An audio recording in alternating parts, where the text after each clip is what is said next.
Alhamdulillah. Alhamdulillahilladzi arsala rasulahu bil huda wa dinil haq liyudhhirahu 'ala dini kulli wa kafa billahi syahida. Asyhadu an la ilaha illallah wahdahu la syarikalah wa asyhadu anna Muhammadan abduhu wa rasuluh. Allahumma shalli wa sallim ala Muhammadin wa ala alihi washabihi wa man tabi'ahum bi ihsanin ila yaumiddin. Sebelum dimulai saya akan menyapa dulu yang terhormat. Ini saya panggil Mas karena sangat dekat, Mas Zainul Anwar, selaku Wakil Dekan Psikologi di bidang kemahasiswaan. Yang saya hormati juga Ketua Ikatan Alumni Psikologi, Mas Junaidi Yusuf. Mas Junaid, apa kabar Mas Junaid? Sudah gabung insyaallah. Sorry. Oke, Mas Allah, terima kasih. Dan tak lupa narasumber yang luar biasa, saya panggil Mbak aja karena berkat bimbingan Mbak sama Mas ini saya berada di posisi yang seperti sekarang. Mbak Eviantun Khairiyah. Ya, Assalamualaikum Mas Ansori. Beliau adalah guru di SMK 2 Malang, termasuk juga pengurus di Ikatan Alumni Psikologi UMM, yang nanti akan bicara tentang happiness for student. Yang kedua, ini istimewa juga, saya panggil Mas M. Muhammad Hilmi Faik, SPSI. Mas Faik, apa kabar Mas Faik? Assalamualaikum. Oh, Masya Allah. Luar biasa ini kalau saya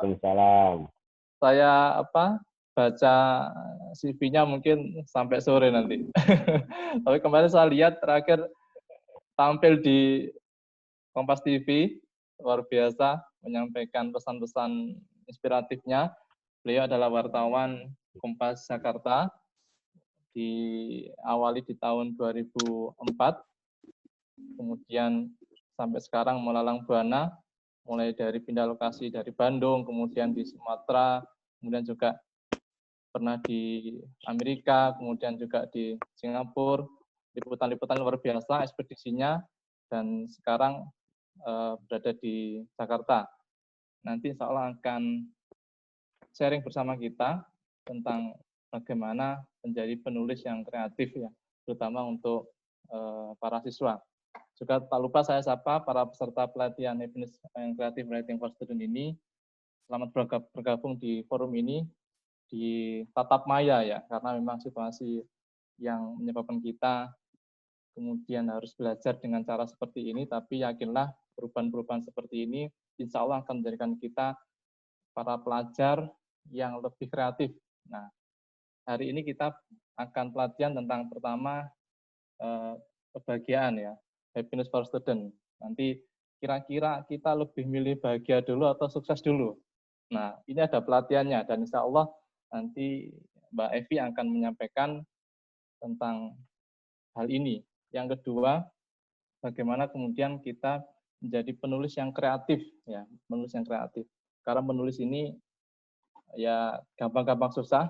Kalau saya boleh mengibaratkan Mas Baik, mungkin menulis itu seperti menyatakan cinta pertama ya Mas Baik ya. Karena butuh perjuangan. Tapi kalau sudah berhasil itu luar biasa ini ya, kepuasannya dan hal yang paling bermakna itu pasti akan dapat kita terima. Untuk itu, agar acaranya penuh dengan keberkahan, kita awali dengan bacaan bismillah bersama. Bismillahirrahmanirrahim. Selanjutnya akan ada sambutan dulu dari Ketua Ikatan Alumni Psikologi UMM yang akan disampaikan oleh Mas Junaidi Yusuf. Kepada Mas Junaid, kami persilakan. Monggo Mas Junaid.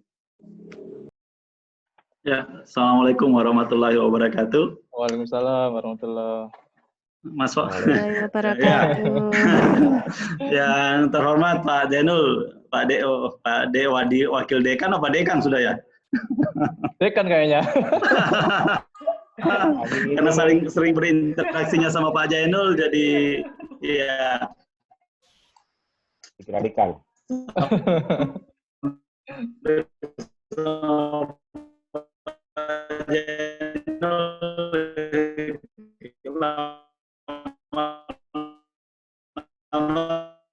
Tak panggil Dekan.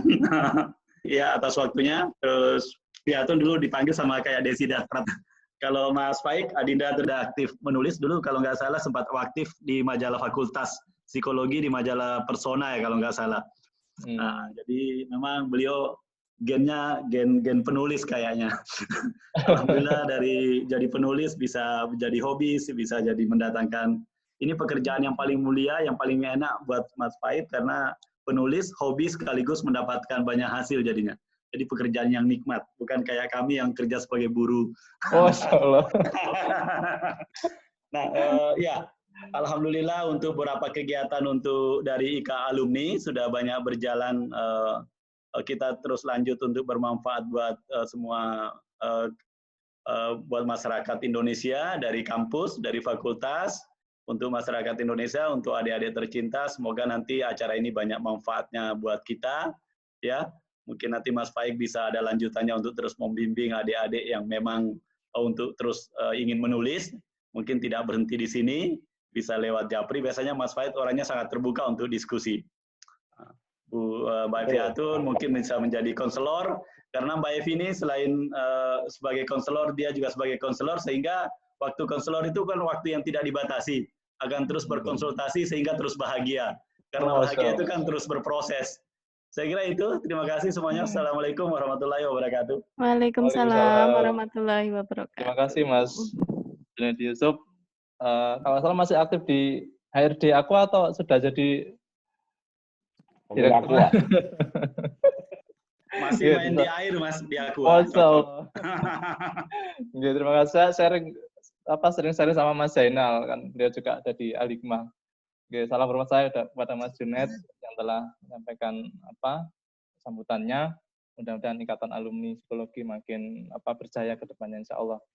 Baik, untuk menyingkat waktu, kita nanti akan menyimak bersama untuk materi yang pertama, yaitu happiness, ya, tentang bagaimana meraih kebahagiaan atau cara-cara strategi untuk kita, terutama pelajar, untuk tetap bahagia. Karena bahagia itu zaman sekarang sangat dibutuhkan ya untuk meningkatkan imunitas. Ya. Begitu Mbak Evi nggak? Betul. Baik, saya persilakan Mbak Evi Atun Khairia, SPSI Embassy, untuk menyampaikan materi yang pertama. Monggo. Terima kasih Mas Ustadz Ansori.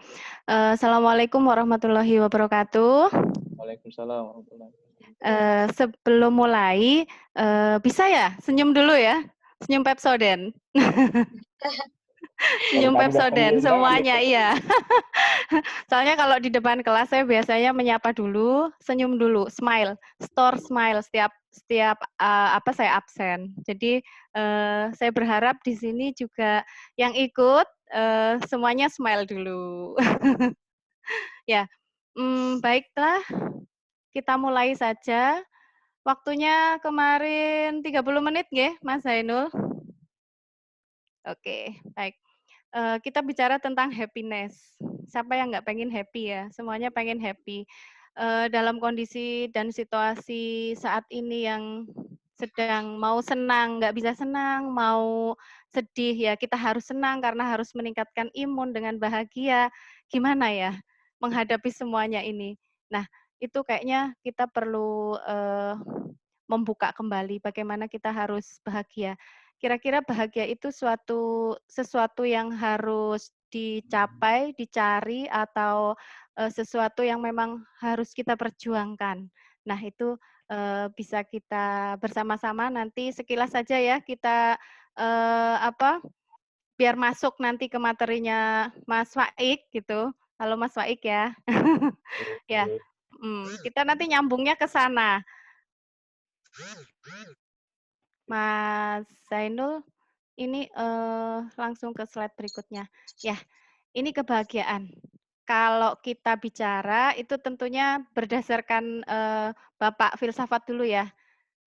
Kebahagiaan itu menurut beliau menyatakan bahwa adalah sesuatu yang senantiasa didambakan oleh umat manusia. Benar, semuanya kita pengen bahagia. Tapi bagaimana caranya bahagia itu yang perlu kita cari, kita perjuangkan. Yeah. Next.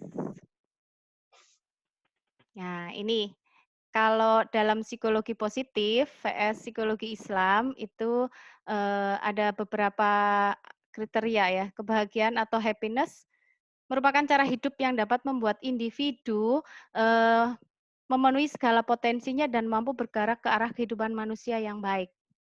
Nah, sedangkan di dalam psikologi Islam itu sendiri, karena kita itu juga di bawah naungan Universitas Muhammadiyah Malang, kita juga mempelajari tentang psikologi Islam, di mana kebahagiaan itu merupakan kesuksesan yang dicapai diri sendiri. Kebahagiaan dalam Islam merupakan konsep usaha dan ikhtiar. Kebahagiaan itu meliputi kebahagiaan dunia akhirat. Jadi jangan kita tidak bahagia karena berusaha untuk mengejar kebahagiaan, ya, tapi kita nikmati prosesnya. Intinya di situ. Jadi kalau kita menikmati proses untuk menuju bahagia, insya Allah kebahagiaan yang hakiki itu akan kita dapatkan. Next. Nah ini, ya, ada 6 komponen. Penerimaan diri. Kalau kita menerima kelebihan dan kekurangan kita dengan ikhlas gitu ya. Karena ikhlas itu sulit tanpa tanpa ada yang kita harapkan gitu. Jadi kalau kita ikhlas menerima baik itu kekurangan ataupun kelebihan, ya itu kita terima, ini saya gitu. Nah, itu merupakan satu komponen yang akan menentukan kebahagiaan kita sendiri. Kemudian pertumbuhan diri atau personal growth. Jadi dari apa yang kita potensi yang kita miliki, kemudian kita bertumbuh. Bertumbuh bagaimana menggunakan potensi itu untuk mencapai suatu prestasi yang akan mendatangkan kebahagiaan itu sendiri. Dan yang selanjutnya adalah tujuan hidup. Nah, kalau kita dalam kehidupan ini nggak memiliki tujuan atau nggak memiliki arah, tentunya adik-adik di SMA ataupun di SMK itu guru BK-nya pasti ngajarin, apa mimpimu, apa tujuan hidupmu ya. Itu yang harus kita tetapkan mulai saat ini. Tanpa tujuan, tanpa arah kita akan seperti layang-layang putus ya. Kemudian selanjutnya 6 komponen yang lain adalah kemampuan mengendalikan lingkungan, di mana kita bisa survive dalam lingkungan situasi dan kondisi apapun. Nah, saat ini sedang pandemi, nggak boleh keluar ya. Ibu bapak pasti marah-marah kalau kita keluar harus protokol COVID dan sebagainya. Membuat kita bete. Yang biasanya ngafe nggak jadi ngafe ya. Nah, saya juga tahu karena kita seumuran ya. Maunya seumuran terus gitu. Dengan siswa saya kepengennya ya bisa mengetahui ataupun bisa merasakan apa yang mereka rasakan. Oh, anak-anak senangnya ngafe. Iya deh, kayak apa sih ngafe itu gitu. Nah, ternyata memang asik gitu. Tapi sekarang kan nggak bisa sembarangan. Mau ngafe di mana, kemudian ada yang rapid massal, larilah kita, ya kan? Mahasiswa ataupun remaja setingkat SMA ataupun SMK saya kira seperti itu. Jenuh di dalam rumah, ya, tanpa ada yang dikerjakan. Kemudian selanjutnya adalah kemandirian. Kemandirian itu independen, otonomi. Jadi kita nggak tergantung kepada orang lain gitu. Dan yang terakhir adalah hubungan baik dengan orang lain, positive relationship with others ya. Jadi kita harus membina suatu hubungan yang baik gitu, baik itu dengan sekeliling kita di dekat rumah ataupun di sekolah dan masyarakat. Tuh. Selanjutnya, ini kalau menurut psikologi Islam ya, di dalam Islam ini juga ada 2 faktor yang mempengaruhi kesehatan mental. Jadi orang yang bahagia itu adalah orang yang sehat mentalnya, katanya Darajat, ya. Dan itu ditentukan oleh faktor intern, yaitu fisik dan psikis, dan faktor ekstern, yaitu lingkungan. Di mana faktor intern itu sendiri ada keimanan dan ketakwaan, kemudian sikap tenang bersabar dalam menghadapi problem hidup, keseimbangan dalam berzikir, dan faktor ekstern atau lingkungan itu pendidikan seseorang, serta sosial ekonomi. Itu 2 hal yang mau tidak mau, walaupun sebenarnya untuk faktor intern itu sangat lebih besar pengaruhnya gitu daripada faktor ekstern. Tapi kembali lagi bahwa sesuatu yang balance atau seimbang itu juga akan mempengaruhi satu kebahagiaan tersendiri bagi kita. Ya, ketika kita seimbang antara kesehatan jasmani dan rohani, itu akan lebih mudah bahagia daripada sehat jasmaninya tapi rohaninya tidak. Gitu. Kemudian menurut Ibnu Abbas itu juga ada indikator kebahagiaan ya. Hati yang bersyukur. Nah, sudah bersyukur belum? Dengan segala sesuatu yang ada dalam diri kita itu sudah bersyukur belum?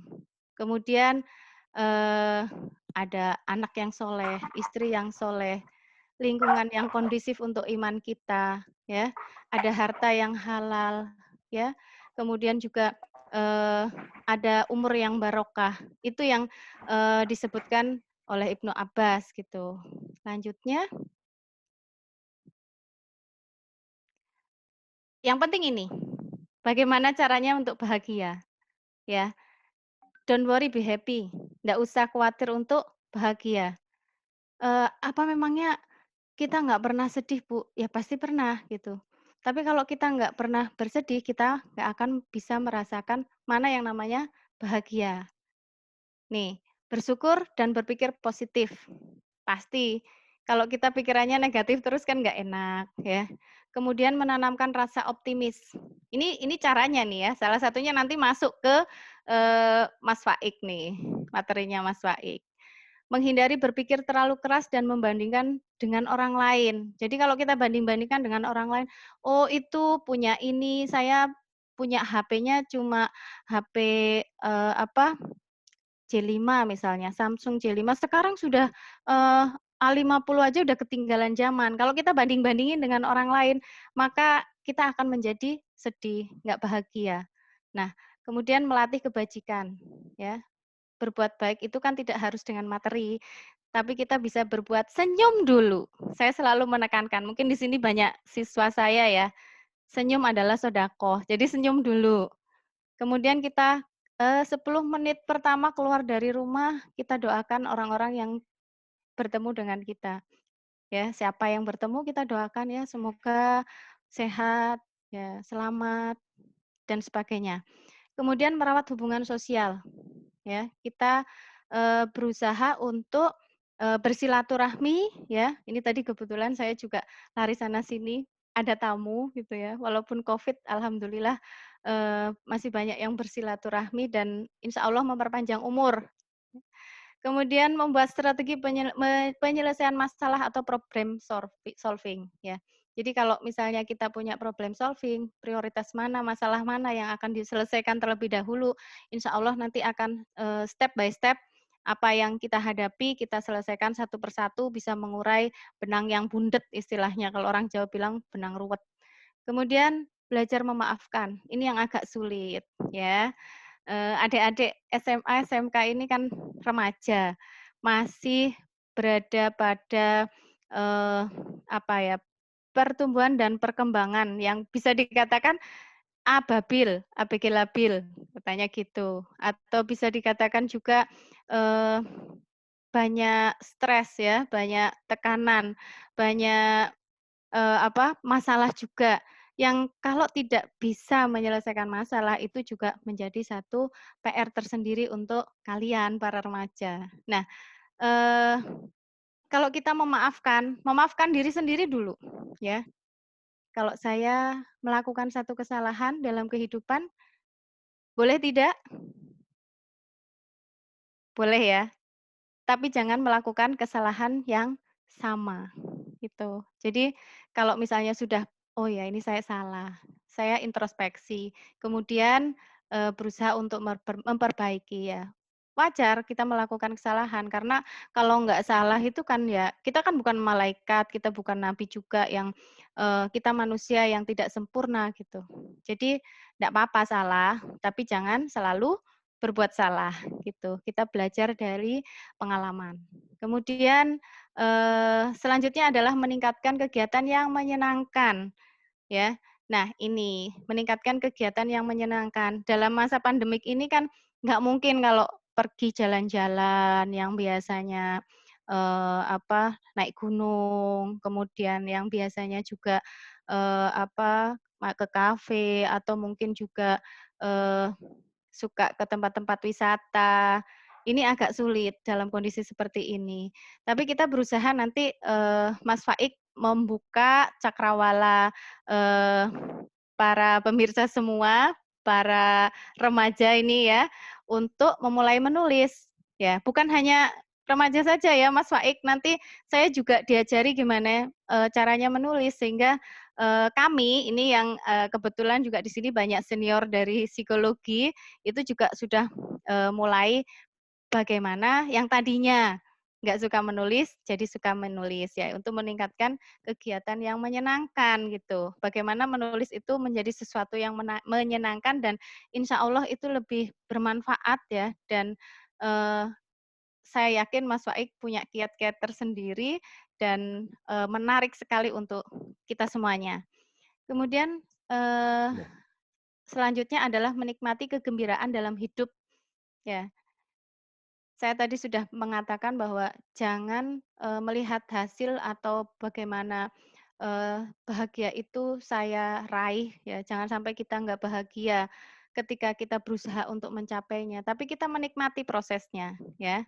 Jadi apa yang ada di sekitar kita, kita syukuri, kita tidak lupa untuk bersyukur dan kita gembira dengan apa yang kita dapatkan hari ini gitu. Kemudian komitmen pada tujuan yang dibuat. Tadi kita sudah punya tujuan ya dalam hidup. Jadi ini PR untuk yang belum punya ya, apalagi sudah setingkat SMA, SMK, apalagi mahasiswa kalau belum punya tujuan hidup, mulai sekarang itu harus menetapkan apa tujuan saya hari ini, besok ya. Karena kebahagiaan itu juga terkait dengan bagaimana kita bahagia dengan masa lalu kita, bagaimana kita optimis dengan masa yang akan datang atau masa depan kita, dan kita juga harus berusaha di saat sekarang untuk bisa meraih apa yang ingin kita capai gitu. Selanjutnya adalah mempraktikkan agama dan spiritualitas. Jadi kalau misalnya kita tidak berusaha untuk melakukan spiritualitas atau ibadah yang memang kita harus laksanakan sehari-hari dengan ikhlas, dengan tumak ninah, pasti ada yang kurang. Pasti ada yang galau, bikin galau diri kita. Ya, kalau kita sudah, insya Allah itu akan mendatangkan satu rasa kenyamanan, kemudian ketenangan batin. Nah, itu kebahagiaan dalam dalam hidup itu sebenarnya pada ketenangan batin. Dan yang terakhir adalah menjaga tubuh melalui meditasi boleh, aktivitas fisik boleh, olahraga, bertindak sebagai orang yang bahagia gitu. Jadi jangan kemudian kita larut dalam suatu kesedihan gitu. Next. Ya. Ini quote aja. Terkadang yang indah itu bukanlah yang terbaik. Ya. Yang terlihat sempurna tidak menjanjikan bahagia. Benar enggak? Ayo senyum dulu. Ini anak-anak adik-adik ya, senyum dulu ya. Namun jika dapat menerima kekurangan menjadi kelebihan, disitulah nilainya kesempurnaan. Jadi kita jangan sampai kemudian saya kurang ini, kurang itu, bandingkan dengan sekeliling kita, kemudian kita menjadi bersedih dan tidak bahagia gitu. Tapi kita syukuri apa yang kita miliki saat ini dan bagaimana kita membuat diri kita happy, membuat diri kita bahagia dengan apa yang kita miliki, kita terima dengan ikhlas gitu. Selanjutnya, next. Nah, ini ya katanya bahagia itu pilihan. Kita yang harus menciptakannya. Mau bahagia, mau enggak, ya itu terserah kita mengartikan atau memberi makna dalam kehidupan kita sehari-hari. Saya hari ini bahagia, saya hari ini bersih dan sebagainya. Tapi itu semuanya juga harus kita nikmati, ya. Bagaimana kita bisa merasa bahagia atau gembira kalau kita nggak pernah bersedih, gitu. Kita baru tahu rasanya bahagia kalau kita pernah sedih, ya. Kita ibaratkan jika hujan diibaratkan sebagai kesulitan, sedangkan matahari itu ibaratnya kebahagiaan, maka kita memerlukan keduanya itu untuk melihat indahnya pelangi, ya kan? Jadi kalau kita misalnya antara bahagia dan sedih, itu merupakan satu komponen yang memang bisa menghadirkan satu kebahagiaan yang hakiki. Jadi jangan kemudian kita buang tuh sedih-sedih, dibuang semuanya, kemudian yang nggak enak gitu. Jangan ya. Kalau memang kita hari itu bersedih, harus bersedih karena misalnya kehilangan sesuatu yang berharga, misalnya, wah HP saya hilang hari ini, saya bersedih, boleh ya bersedih. Cuma jangan berlarut-larut. Nah, kemudian suatu saat kita juga harus berusaha bagaimana kita mengatasi masalah-masalah kita dalam kehidupan sehari-hari sehingga kita bisa menghadirkan satu apa namanya problem solving gitu dan itu bisa diatasi. Waktu kita mendapatkan sesuatu itu kembali, kita akan merasa bahagia yang luar biasa, ya. Kalau ikhlas, kuantum ikhlas, mungkin Ustadz Ansori ini sudah ini ya, sudah fasih dengan kuantum ikhlas ya. Kalau kita memberikan satu kebaikan kepada orang lain dan kemudian kita mengharapkan satu kembalian, ya, maka hasilnya cuma satu. Tapi kalau kita misalnya memberikan satu kebaikan dan kita tidak mengharapkan apapun ya, dalam artian ikhlas, maka hasilnya tak terhingga. Sama, kita memberikan 100 kebaikan, tapi kita mengharapkan satu kebaikan kembali kepada diri kita, maka hasilnya cuma maksimal 100 gitu. Tapi kalau ikhlas 0 ya, maka tak terhingga. Ngoten nggih? Nah, baiklah, saya kira untuk materi happiness kita bisa nanti apa ya, bisa memberikan makna ya untuk kegiatan pada hari ini, bisa mengarah kepada hal-hal yang membuat kita itu nantinya bahagia. Ya, itu salah satunya ini nanti kita diajari bagaimana caranya menulis yang kreatif gitu. Sehingga pada masa pandemi ini kita nggak jenuh di dalam rumah, kita bisa menciptakan satu kegiatan positif yang kreatif di rumah, tidak harus kemana-mana ya. Mulai sekarang untuk semuanya kita luruskan niat. Ini berlaku juga untuk saya. Sempurnakan ikhtiar, mantapkan dengan tawakal, dan don't worry, be happy. Ya, jangan lupa untuk berbahagia. Kita berusaha untuk itu sehingga kita selalu bersyukur dan selalu diberkahi oleh Allah Subhanahu wa taala. Saya kira itu Mas Zainul, Mas Ansori, Mas Faik dan semuanya yang bergabung di dalam materi pada siang hari ini. Mudah-mudahan bermanfaat dan bisa berlanjut nggih ke materi selanjutnya. Saya kembalikan kepada Mas Ansori. Terima kasih. Assalamualaikum warahmatullahi wabarakatuh. Waalaikumsalam warahmatullahi wabarakatuh. Ya, senyum dulu Masya dong Allah. semuanya. Senyum Terima kasih dulu. Mbak Evi yang telah menyampaikan tentang kebahagiaan. Luar biasa kalimat-kalimatnya ya yang di akhir tadi. Ternyata puitis sekali Mbak Evi ini. Tapi bisa disimpulkan sebenarnya jika kita bahagia dengan apa yang kita lakukan, insya Allah kita akan sukses. Betul nggak Mbak Evi ya? Insya Allah seperti Insya itu. Allah. Baik, terima kasih untuk materi pertama. Tapi sebelum dimulai, karena ini banyak pelajarnya nih. Yeah. Saya akan beri tebakan dulu aja ini. Saya beri tebakan. Kapan kita dalam kondisi tidak bernafas? Selain mati loh ya. Yeah. Kapan kondisi kita pada saat kita tidak bernafas? Apa kira-kira jawabannya? Ada yang bersuara ini? Boleh, enggak apa. Kapan kita dalam kondisi tidak bernafas? Karena tidak ada yang jawab, saya jawab aja. Ketika kita senyum. Nah. Nggak percaya silakan dicoba. Senyum. Ayo senyum dulu senyum. Semuanya. Masih bisa bernafas? Masih kan? Smile. Karena aku hanya ingin kamu tersenyum hari ini. Nahan nafas. Karena aku pengen lihat kamu tersenyum hari ini. Ini gombalannya anak muda, Mbak Evi. Karena kita di SMA ya. Atau yang didudukan. Kapan kita nggak bernafas saat kita senyum? Waktu saya senyum, karena aku pengen lihat kamu senyum hari ini, gitu aja. Padahal masih bisa bernafas. Nggih. Iya. Ternyata Pak Ustadz Ansori ini bisa Gembal-gembalan. ngopal juga ya. Ya, luar biasa. Ini di sini ada murid saya juga ini di sini ada Oh Mbak gitu Safa, ya. nggak tahu ada lagi siapa ini. Terus kok Muridnya Mas ditembak Kuko, kali. selamat datang Mas Kuko. Mas Kuko juga hadir ini, Masya Allah. Kemarin pemateri manajemen emosi Nah, kemarin. betul. Betul. Iya Mas, selamat datang. Terima Masya kasih. Allah. Semangat adik-adik semuanya. Insya Allah. Belajar Semangat ini tuh meskipun semua. tua. Ya. Tetap belajar. Sama Ah, sama Mbak Evi yang kemarin juga jadi pemateri kemarin, Mbak Evi. sama Evi-nya ya. Febriani. Ini Oh iya, penasaran nih Mbak sama-sama Mbak Evi Evi-nya. ya. Heeh.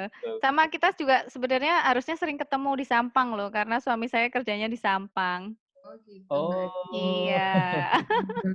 Silakan Mbak Nanti deh organisasi kapan-kapan. persatuan Apa itu? persatuan FIC dia. Oh gitu. Baik. Baik, terima kasih Mbak Evi untuk materi pertama. Kita langsung lanjut saja ke pemateri kedua tentang bagaimana menjadi penulis yang kreatif.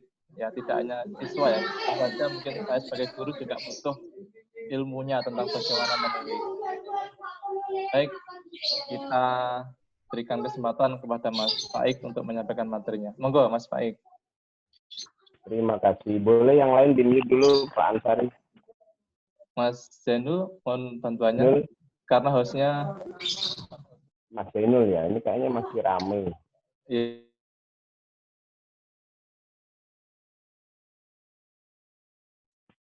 Nah, Pak Ansarinya jangan di-mute. Hilang. Oke. Bismillahirrahmanirrahim. Assalamualaikum warahmatullahi wabarakatuh. Teman-teman semua, saya ini sebenarnya kalau dibilang pinter nulis ya enggak juga. Ya semuanya belajar. Cuma mungkin karena pengalamannya lebih dulu aja. Saya lebih tua dari Mbak Evi, bahkan meskipun tua Mbak Evi, tapi pasti Mbak Evi menolak kalau saya sebut lebih tua. Jadi saya mengarang. Emang lebih tua dibanding Mbak Evi. Kita seumuran. Oh, seumuran. Iya. Terutama dengan nih peserta nih banyak yang remaja, kita seumuran. Itu aja sudah. Nah, menulis kreatif. Menulis kreatif itu apa? Orang sering nanya. Menulis kreatif itu apa? Sebenarnya kan menulis itu sebuah kreativitas. Tetapi banyak tulisan-tulisan yang sebenarnya tidak kreatif karena ya itu aja. Penulisnya ya, maksudnya seperti bergerak tetapi sebenarnya tidak. Banyak penulis-penulis juga yang terjebak dalam treadmill syndrome. Kalau di treadmill kita seperti lari, tapi sebenarnya nggak kemana-mana, di situ-situ aja. Nah, maka kita coba agar semoga materi yang bisa saya sampaikan ini mengajak kita sedikit maju lah paling tidak, kalau tidak maju banget. Oke, next. Next. Display aja, Pak. Atau saya aja yang sharing. Nah, kebanyakan tuh. Kebablasan. Atau saya aja yang share file. Coba saya yang share ya. Biar saya bisa dikasih ini enggak? Saya boleh dikasih hak untuk share enggak? Halo? Saya nggak boleh. Sama host, Pak host, saya dikasih. Sebentar, masih di utek-utek.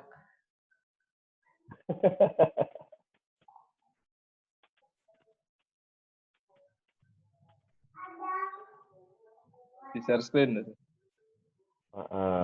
Di bagian Share screen terus everyone kalau nggak salah. Everyone aja. Nah, udah bisa. Oke. Saya share.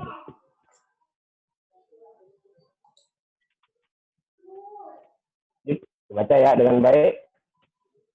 Nah, ini. Katanya gini kata Pram itu. Kita boleh pinter. Tetapi kalau tidak menulis, kita akan dilupakan oleh sejarah.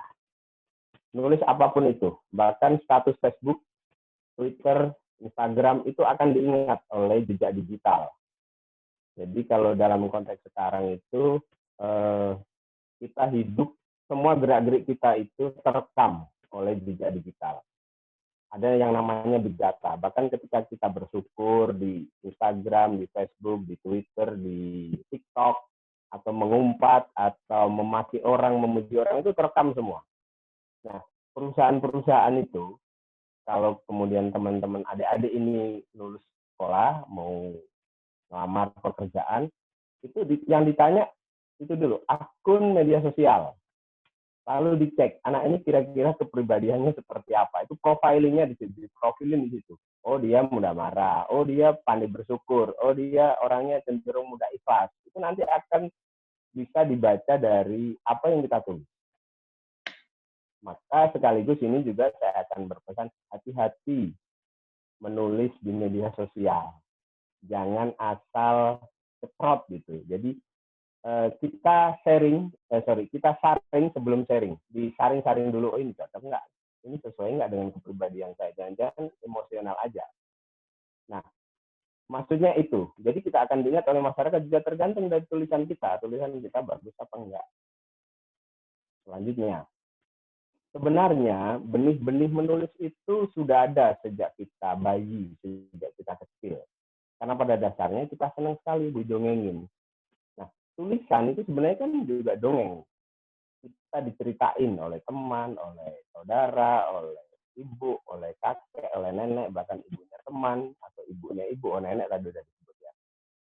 Di situ kita didongengin. Dongeng itu sebenarnya satu modal kita untuk menulis. Di dongeng itu ada storytelling, yang disebut storytelling. Maksud saya begini, kita tentu ingat dengan dongeng-dongeng misalnya Kancil Nyuri Timun, yang sangat familiar itu ya, atau Gadis Penjual Korek Api, legenda Jaka Tarub, kemudian apalagi Malin Kundang. Kenapa itu menjadi modal penting? Karena begini, kadang kita lupa detail dari cerita itu. Misalnya pada umur berapa Malin Kundang dikutuk jadi batu? Misalnya Kancil Mencuri Timur itu siapa nama Pak Taninya, kita nggak pernah tahu. Tetapi yang betul-betul menempel di kepala kita adalah moral story-nya itu. Pesan di dalam cerita itu. Nah, di dalam menulis pun sebenarnya begitu. Kita tidak perlu misalnya harus benar-benar pandai berbahasa Indonesia dengan baik dan benar. Cukup bisa berbahasa Indonesia dengan baik dan mendingan, itu udah bagus. Lalu, yang penting pesan apa yang mau kita sampaikan. Yang kedua, di dalam cerita itu, yang menarik adalah harus ada emosi. Emosi, ketika kita mendengar kisah anak dikutuk ibunya, Malin Kundang, atau ketika Malin Kundang tidak mengakui perempuan itu sebagai ibunya. Posisikan Anda sebagai ibu, Bu Evi, mangkel kan? Nah, posisi saya misalnya sebagai anak, gue nggak gitu kok, saya nggak gitu kan, ada emosi di situ. Nah, emosi dasar yang harus digunakan di situ adalah bahagia, sedih, takut, amarah, lalu jijik. Ini ada 6, ini sedihnya double ya, jadi 7. Sedihnya dihapus saja, ini sedih banget jadinya. 6 emosi dasar itu, seperti yang saya tulis di sana, itu dimainkan di dalam tulisan. Boleh salah satu, boleh 2, kalau bisa semuanya lebih bagus. Itu suspensi istilahnya dalam penulisan. Kalau kita naik mobil itu kan kalau lempeng jalannya lurus kan ngantuk tuh. Sama dengan nulis, kalau tulisannya lempeng itu tidur. Kita nggak dibaca lagi. Maka harus ada suspensi. Sekali-kali naik, sekali-kali turun. Atau ada lubang gelundung, mau tidur nggak jadi tidur. Sama, ibaratnya begitu. Nah, emosi ini kalau kita bisa tulis dengan baik, sampaikan dengan baik, tulisan kita akan menjadi baik. Di dalam tulisan itu untuk meramu emosi tadi, ada beberapa hal yang kemudian harus dipertimbangkan. Tulisan tersebut apakah mengandung nilai keanehan? Semakin aneh tulisan itu, hal-hal yang kita angkat dalam tulisan itu orang semakin tertarik. Itu sudah alamiah bagi kita. Kalau ada kambing, kakinya 4 itu biasa. Tapi kalau kambing kakinya 3, nah itu menjadi menarik. Kalau ada orang digigit anjing, itu biasa. Tapi kalau ada anjing gigit orang, nah itu menarik. Itu keanehan. Kecuali misalnya yang digigit anjing ini bukan orang biasa. taruhlah Jokowi gitu digigit anjing. Nah itu jadi menarik. Itu nanti konteksnya adalah ketenaran. Jadi setelah keanehan ada ketenaran. Apalagi kalau keanehan itu dicampur ketenaran. Jokowi gigit anjing. Nah itu lebih menarik lagi. Misalnya begitu. Ketenaran selain Jokowi misalnya siapa lah kita. Deddy Kombuse. Jadi Kombuse gigit anjing itu menarik. Pasti tulisan itu akan dibaca orang. Yang selanjutnya ketiga adalah aktualitas. Aktualitas artinya yang mau kita angkat temanya itu basi enggak. Kalau sekarang yang paling aktual tentu saja COVID-19, jaga jarak, atau new abnormal gitu ya, karena new normal kok gitu. New abnormal misalnya. Itu selalu aktual untuk dibahas. Atau kalau itu terlalu luas, teman-teman bisa ngambil skup yang lebih mikro, yang lebih kecil, yang lebih lokal, lebih personal, lebih pribadi, tetapi kemudian ditarik dalam tataran yang lebih luas. Misalnya selama pandemi saya ngapain aja? Saya rebahan, keliling-keliling rumah, bersih-bersih rumah, ngecat tembok, itu menjadi kegiatan yang kalau kita ceritakan akan menjadi menarik. Misalnya di situ ditambahin, dipaksa ibu untuk nggak boleh keluar rumah, marah, daripada marah saya lampiaskan dengan ngecat tembok kamar, bukan. Di situ ada emosinya. Yang selanjutnya adalah keluar biasaan. Keluar biasaan itu salah ya, salah dari tulisan itu. Misalnya kalau sekarang di awal-awal kita bandingin, ketika COVID-19 cuma 2 orang, itu semua orang takut keluar rumah. Tiba-tiba semua orang takut keluar rumah. Terjadi panik buying, semua beras, masker, hand sanitizer, habis dibeli. Itu baru 2. Sekarang sudah 60.000 orang yang positif. Tetapi orang malah nggak takut keluar rumah, pada keluar rumah gitu. Luar biasa ini bisa kita bandingkan misalnya di negara lain. Jadi di kita mungkin kalau ngobrol konteks Indonesia ya ini biasa saja. Gitu. Orang Indonesia emang gitu, biasa aja. Tapi kalau dikontekskan dengan negara lain ini menjadi luar biasa. Negara dengan populasi 60.000 positif COVID-19, tapi tidak ada tempat yang sepi. Bahkan kuburan pun ramai loh, orang ziarah mulai ramai. Gitu. Nah, selanjutnya ada proximity. Proximity itu kedekatan. Kalau peristiwa itu terjadi di samping rumah kita, tentu lebih menarik daripada di RT sebelah. Itu secara geografis. Peristiwa yang ada di Indonesia tentu lebih menarik daripada di Amerika. Nah, kedekatan ini tidak hanya secara geografis ya, dari sisi tempat saja, tapi juga dari sisi ideologis, dari sisi emosi juga. Maksud saya begini, kalau adik-adik pecinta K-pop, kemudian ada Raja Dangdut Rhoma Irama meninggal dunia, mungkin nggak menarik. Beda kalau kemudian itu artis K-pop yang bunuh diri, itu pasti lebih menarik, meskipun jaraknya di Korea dibanding dengan di Indonesia. Itu maksud saya kedekatan emosional atau kedekatan ideologi, itu pengaruh di situ, proximity. Dampak, selanjutnya adalah dampak. Dampak itu bisa terkait dengan keluarbiasaan tadi atau impact ya. Dampaknya seperti apa? Kalau misalnya berita sekarang yang paling berdampak barangkali adalah penemuan vaksin. Selama vaksin itu belum ditemukan ya gini-gini aja, tapi begitu ada vaksin ditemukan, dampak beritanya luar biasa. Satu contoh, tiba-tiba ada yang punya gagasan membuat kalung antivirus. Nah, ini menjadi menarik karena orang menunggu dampaknya. Bener nggak secanggih itu? Ternyata kemudian ada antitesisnya, orang bilang, ya daripada bikin kalung antivirus, mending bikin polio anti blow on lah. Artinya bahwa kalung antivirus ini dianggap anti sains gitu, anti ilmu pengetahuan. Tidak masuk akal lah bagi sebagian orang. Disitulah kemudian ketika ada tarik menarik antara pro dan kontra, maka nilai yang muncul kemudian konflik. Konflik ini bukan hanya konflik fisik, meskipun konflik fisik juga selalu menarik untuk dijadikan bahan tulisan. Tapi konflik pribadi, konflik batin itu juga menarik. Misalnya ada tarikan-tarikan, saya mau masuk, sekarang itu apa sih istilahnya, IPA IPS atau apa? Bahasa MIPA. Dulu kan zaman saya itu ada 3 aja, IPA, IPS, atau bahasa. Konflik di situ tarikan-tarikan. Kalau saya masuk bahasa, saya nggak begitu pintar berbahasa. Kalau masuk IPA, nggak begitu pintar matematika. Tapi kalau masuk IPS, ya cewek gebetan saya nggak ada di situ misalnya. Perang-perang batin kepentingan itu kemudian ditulis menjadi menarik, kemudian keputusannya apa? Nah, masa-masa sekolah kan gitu kan, masa pencarian diri gitu. Saya ini siapa? Setelah paham saya ini siapa, tujuan hidup seperti disebut Mbak Evi tadi, lalu mikir-mikir siapa dia. Setelah siapa saya, siapa dia. Gebetan maksudnya. Nggak dapat-dapat ya siapa saja. Oke, selanjutnya adalah ini. Tulisan yang penting itu bagaimana? Tulisan yang bagus atau kreatif itu bagaimana? Kira-kira ini beberapa jurus yang akan saya berikan secara global saja dan semoga menarik. Cara membuat tulisan menarik. Pertama, angle. Carilah sesuatu yang baru bagi pembaca. Baik itu berupa informasi, saran, tips, maupun benefit bagi orang lain. Nah, cara yang paling simpel sebenarnya, itu kalau kita belajar menulis tentang diri kita sendiri aja. Kenapa ini angle yang menarik? Karena bagi pembaca itu gini, kita semua orang punya kecenderungan untuk tahu rahasia orang lain. Kepo lah gitu ya.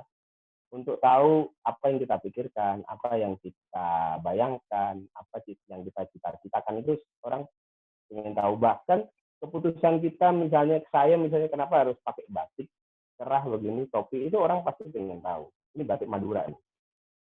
Batik Madura saya beli murah-murah aja. Kenapa saya pakai topi misalnya? Orang pengen tahu. Terus saya akan cerita, saya pakai topi karena sudah 3 bulan setengah nggak potong rambut. Tukang, saya nggak berani tukang potong rambut. Nah, kalau itu saya bikin tulisan terkait dengan COVID-19, protokol COVID-19, orang pasti akan tertarik dan kemudian paham, oh ternyata pakai topi itu bagian dari menjaga protokol. Bisa ke situ, hal-hal yang personal. Misalnya kenapa Madura? Karena saya suka Jawa Timur, gitu. Saya orang Jawa Timur. Meskipun kalau disuruh ngomong bahasa Madura saya nggak bisa, gitu. Tapi logatnya saja saya bisa. Meskipun gitu. Tapi kecintaan kan bisa diungkapkan dengan cara lain, dengan menulis. Next. Nah, ini beberapa bumbu yang harus kita sertakan di dalam tulisan itu sehingga tulisannya menarik. 5W 1H. Apa itu? Kita mau ngomong apa? Misalnya tadi saya cerita tentang topi.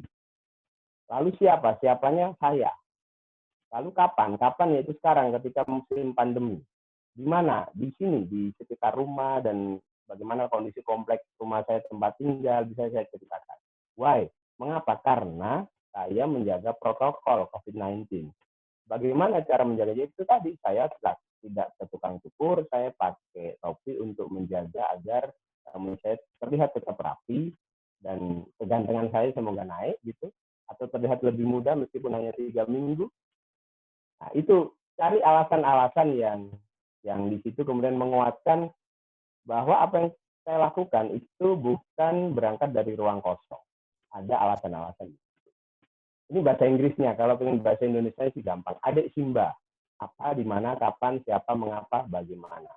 Singkat adik Simba. Sumber bisa jadi pengalaman diri sendiri seperti tadi, atau observasi, pengamatan. Pengamatan bisa dibenturkan misalnya gini.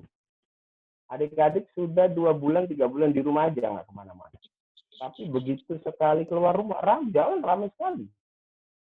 Nah, gitu kadang-kadang kita sudah hati-hati, tapi orang lain abai. Ada konflik antara kita yang di rumah saja dengan orang-orang yang bebas keliaran. Itu dibenturin aja, nggak apa-apa, observasi. Kadang tidak perlu kita memfonis, cukup show saja, tunjukin saja. Pembaca biasanya sudah hafal, oh sudah tahu, oh ternyata itu pesannya. Selain itu bisa dari membaca, nonton film, mendengar lagu. Nah, sumber-sumber dari situ bisa. Bahkan sumber itu bisa dari tulisan lain. Bukan berarti kita menjiplak ya, tetapi gagasan di dalam tulisan itu bisa kita tarik ke dalam hal-hal yang bisa kita tulis. Selanjutnya. Nah, gunakanlah piramida terbalik kalau pengen. Piramida terbalik itu artinya yang penting-penting di atas, yang agak penting di tengah, yang nggak penting-penting di belakang. Ringkas. Ringkas tidak perlu berpanjang-panjang. Maksud saya begini, kita punya kecenderungan kalau menulis itu semua selesai dalam satu kalimat. Semua selesai dalam satu paragraf. Padahal kalau dibaca-baca jadi campur aduk, gagasannya nggak jelas. Harus ringkas. Ringkas itu ekonomi kata efektif 26 kata per kalimat. Subjek, predikat, objek, keterangan. Cukup. Atau subjek, predikat, objek aja. Kalau bisa 20 kata, it's okay. Pak Dahlan Iskan itu kalau nulis bahkan satu kalimat kadang satu kata. Itu namanya staccato dalam teori menulis. Pendek-pendek. Kalau pengen baca display misalnya contohnya itu pendek-pendek. Yang ketiga, gunakanlah psikologi semantik. Psikologi semantik itu, ini tulisan diperuntukkan untuk siapa? Untuk teman sekelas, untuk misalnya guru, untuk teman-teman pesantren, untuk pecinta K-pop, untuk pecinta drakor, atau untuk nelanisti misalnya, Valenisti, pecinta Nela Karisma misalnya, itu gunakan bahasa-bahasa yang biasa mereka gunakan. Ketika terjadi kedekatan bahasa itu, maka informasi atau pesan kita jadi mudah terekam. Misalnya kalau untuk jamaah masjid, untuk rohis ya pakailah antum, akhi, kemudian ukti dan sebagainya, itu bahasa-bahasa yang dekat dengan mereka. Tetapi kalau pakai orang-orang anak-anak gaul ya pakai lo gue, itu namanya psikologi semantik. Maka ketika menulis kita harus jelas, kira-kira membayangkan kira-kira siapa yang akan membaca tulisan. Kalau untuk bu guru, pak guru ya kasih Anda, kasih bapak, kasih ibu, ada ada penghormatan. Nah, karakter pembaca ini bisa kita pelajari lebih jauh secara psikologi. Caranya bagaimana bisa menulis bagus? Tidak ada orang yang bisa menulis dengan bagus kalau dia bukan pembaca yang bagus. Maka syarat utama banyak baca. Membaca itu bukan saja memberikan banyak pengetahuan kepada kita, tetapi juga dia secara sadar atau tidak, itu melatih cara ungkap, melatih cara menyusun kalimat, melatih cara menyampaikan sesuatu dengan gaya bahasa sesuatu. Maksud saya, kalau kita membaca kitab suci gitu, maka gaya bahasa kita cenderung seperti kitab suci. Kalau teman-teman suka baca komik, maka cara berbahasa kita itu seperti bahasa-bahasa di komik. Kalau membaca buku manual, entah itu kamera, handphone, televisi, ini buku manual yang jarang dibaca sebenarnya. Ya kayak gaya bahasa kita akan seperti itu. Mirip-mirip. Begitu juga teman pergaulan. Gaya bahasanya seperti apa, itulah cara ungkap kita. Nah, dengan banyak membaca, kita akan bisa memilih gaya ungkap seperti apa yang cocok dengan gagasan yang mau kita sampaikan. Membaca boleh apa saja, fiksi, non-fiksi, cerpen, novel saja, riset, artikel koran, buku, dan lain sebagainya. Baca aja semua. Makin banyak membaca, makin bagus. Resikonya ya satu aja, banyak membaca, banyak lupa. Sedikit membaca, sedikit lupa. Nggak pernah baca ya nggak lupa karena nggak ada yang diingat juga. Nah, kalau sudah banyak membaca, penajaman berikutnya adalah mencatat gagasan. Begitu jalan ada ide, kita catat. Entah di HP, di notes, atau dimanapun catat. Jangan menyepelekan catatan ini. Pengalaman saya, saya kayaknya masih ingat. 2 hari kemudian, kemarin ada ide menarik menulis. Apa ya, lupa. Maka catat. Saya sekarang bawa HP gitu, lalu ada catatan kecil-kecil. Apakah suara saya jelas? Jelas, jelas. Jelas, Mas. Oke, tadi ada tulisan sinyal tidak stabil gitu. Makanya saya tanya. Nah, kalau catatan-catatan ini sudah kita rangkum dengan baik, tinggal cari bahannya aja. Lalu jangan terpaku. Tulis saja sesuai dengan hasrat. Semakin kita punya hasrat, punya minat dengan yang mau kita tulis, itu dorongannya makin kencang. Bisa bentuknya puisi, suka nulis puisi, bisa cerpen, bisa esai, apa saja. Bahkan dimulai dengan status Facebook gak masalah. saya sampai sekarang juga masih menulis status Facebook. Kalau iseng-iseng teman-teman atau adik-adik mau lihat, buka saja Facebook M spasi Hilmi spasi Faik. Cari aja status tidak penting. Sekarang sudah ada 49 status tidak penting. Di situ saya cerita tentang hal-hal sepele. Mulai dari misalnya anak saya yang berantem misalnya, cerita ban kempes, cerita layangan. Tetapi framingnya adalah parenting. Bisa di situ. Bagi adik-adik mungkin nggak penting parenting, tapi bagi posisi sebagai anak barangkali penting. Selanjutnya adalah cara menulis yang baik itu jangan memvonis, jangan menjudgment, jangan buru-buru menyimpulkan, tetapi show, don't tell but show. Maksud saya begini, kalau teman-teman pengen bilang bahwa cowok itu ganteng, nggak usah disebut cowok itu ganteng.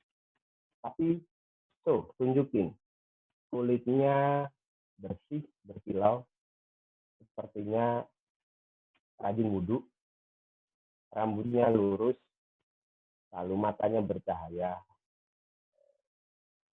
apalagi bulu matanya lentik, bibirnya tipis memerah, udah. Kalau saya bilang begitu, apakah ada yang bilang cowok itu jelek? Itu maksud saya, so don't tell. Atau saya bilang begini, ukuran kaosnya XL, berat badannya 82 kilo. Kalau dia jalan, susah untuk diajak lari. Kalau saya bilang begitu, kira-kira yang saya gambarkan ini orangnya kurus atau gemuk? Nah, itu maksud saya. Untuk bilang seseorang gemuk, kita tidak usah menyebut gemuk. Don't tell, but so. Tunjukin saja.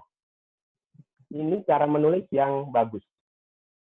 Deskripsi, tidak usah buru-buru menyimpulkan. Biarkan pembaca aja menyimpulkan.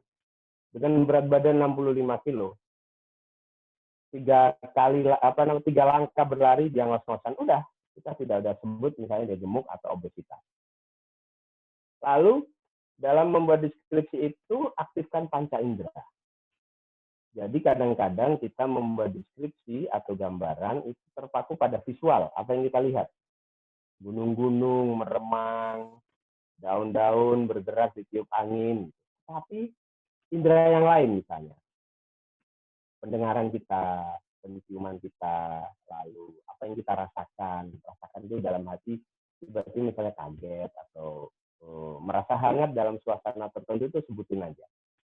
Misalnya begini, yang bisa merangsang panca indera deskripsi itu, misalnya Anda ingin menunjukin di sebuah tempat yang tenang, hamparan hijau menghambar, pucuk-pucuk padi menari-nari di tiup angin yang semilir, bunyi burung-burung berkicau bersautan,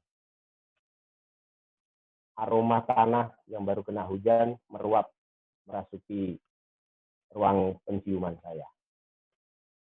Saya teringat kampung halaman yang hangat dan tentram. Udah, itu aja udah enak itu. Nanti kalau pengen suasana seram, ya tinggal dibalik aja, cari seram-seramnya di deskripsi itu. Itu maksud saya membuat deskripsi itu dengan mengaktifkan panca indera.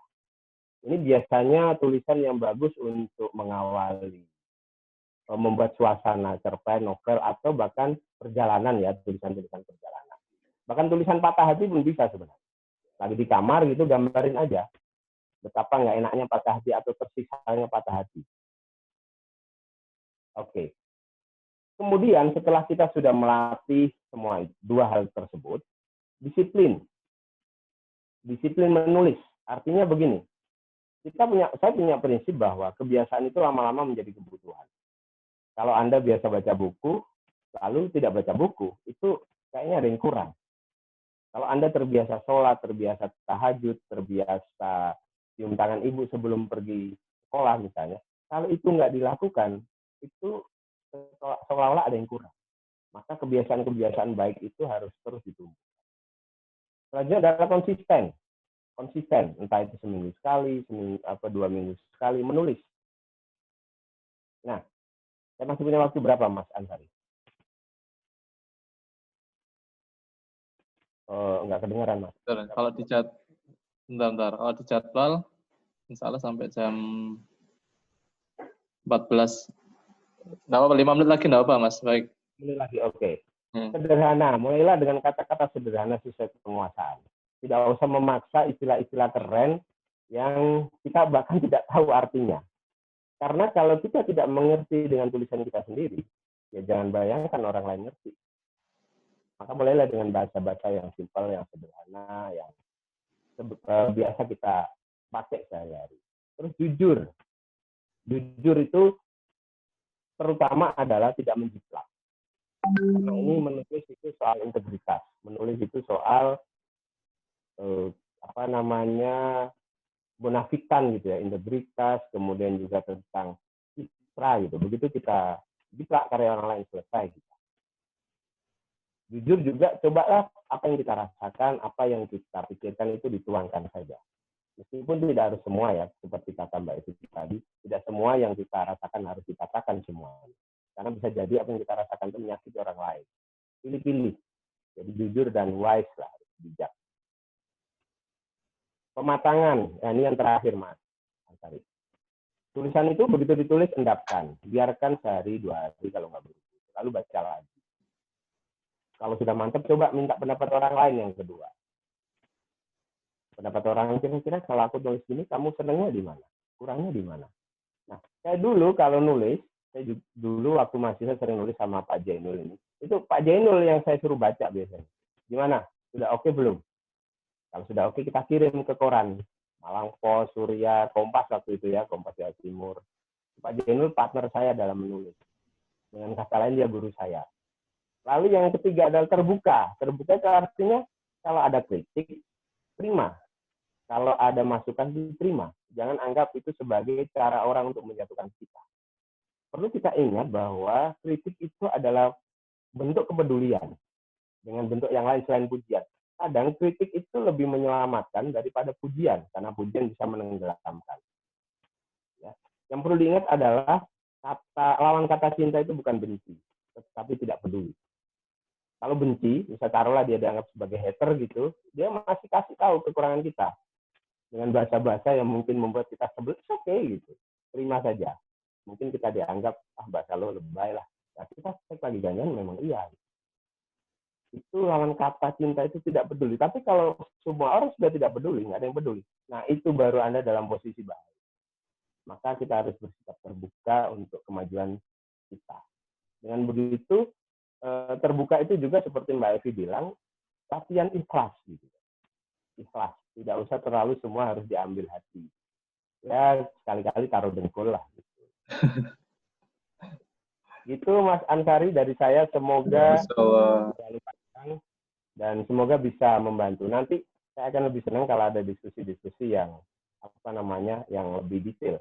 Sengaja saya bikin terbuka dan sangat permukaan sehingga tidak begitu menyulitkan. Terima kasih Mas Ansari. Assalamualaikum warahmatullahi wabarakatuh. Waalaikumsalam warahmatullahi wabarakatuh. Terima kasih Mas Baik, luar biasa. Saya terpana dengan slide-nya sama penyampaiannya yang dekat sekali dengan anak-anak, dan penutupnya sama dengan Mbak Evi tadi. Artinya bagaimana keikhlasan dan cinta itu tadi nanti kemudian bisa dirasakan dari diri kita. Baik, tadi kalau boleh menyimpulkan terkait dengan bagaimana menulis, tidak lepas dari membaca ya. Bacaan dan tulisan itu bergandengan. Maka ada ungkapan, membacalah untuk mengenal dunia dan menulislah untuk dikenal dunia. Nah, itu mungkin betul Mas Waing. Nah, biar lebih efektif dan sharing kita ada 2 arah, maka saya beri kesempatan untuk adik-adik atau saudara-saudara untuk bertanya, dan seperti yang tadi disampaikan Mas Zainul bahwa akan ada surprise. Nah, syaratnya kalau bisa menghidupkan kameranya gitu, Mas Zainul ya, dihidupkan kameranya, disampaikan nomor HP-nya, atau nanti mungkin bisa ditulis di kolom chat untuk senyum dulu. Nomor HP-nya. Iya, harus senyum loh ya. Syaratnya senyum dengan menahan nafas. Baik, apakah sudah ada yang bertanya? Nanti saya dibantu juga Mas Zainul, mungkin barangkali ada yang mengangkat tangan melalui ini partisipan. ada Mbak Indah Firawati. Sudah mengangkat tangan. Mana Mbak Indah Firawati? Ada Bu Is loh ini. Oh ya, Ada Bu Is. Masya Allah. Bu Is, selamat ya Bu Is ya, sudah punya mantu. Assalamualaikum Bu Is. Mana Bu Is? Assalamualaikum, Bu Is. Kok Bu Is? Busum. Busum. Oh, Bu Siti Oke. Suminar. Oh iya, Bu iya. Bu Siti. Suminarti. Nggih, Bu Narti. Masya Allah. Salam hormat. Salam. Aku dengerin. Waalaikumsalam. Ibu Ustad. Iya Ibu, masih Ya. ingat senyum saya Ibu ya. Makasih ya. Ya, wes, Salam. senang sekali. Bu Salam Suti hormat. nih. Ibu, matur Ibu tercinta. nuwun. Loh, Bu, tuh, makasih. suaranya Panutan kita. Junaidi tuh. Iya, ya. Baik, tadi yang ada yang bertanya Mbak Indah Firawati. Silakan Mbak Indah. Mbak Indah Firawati.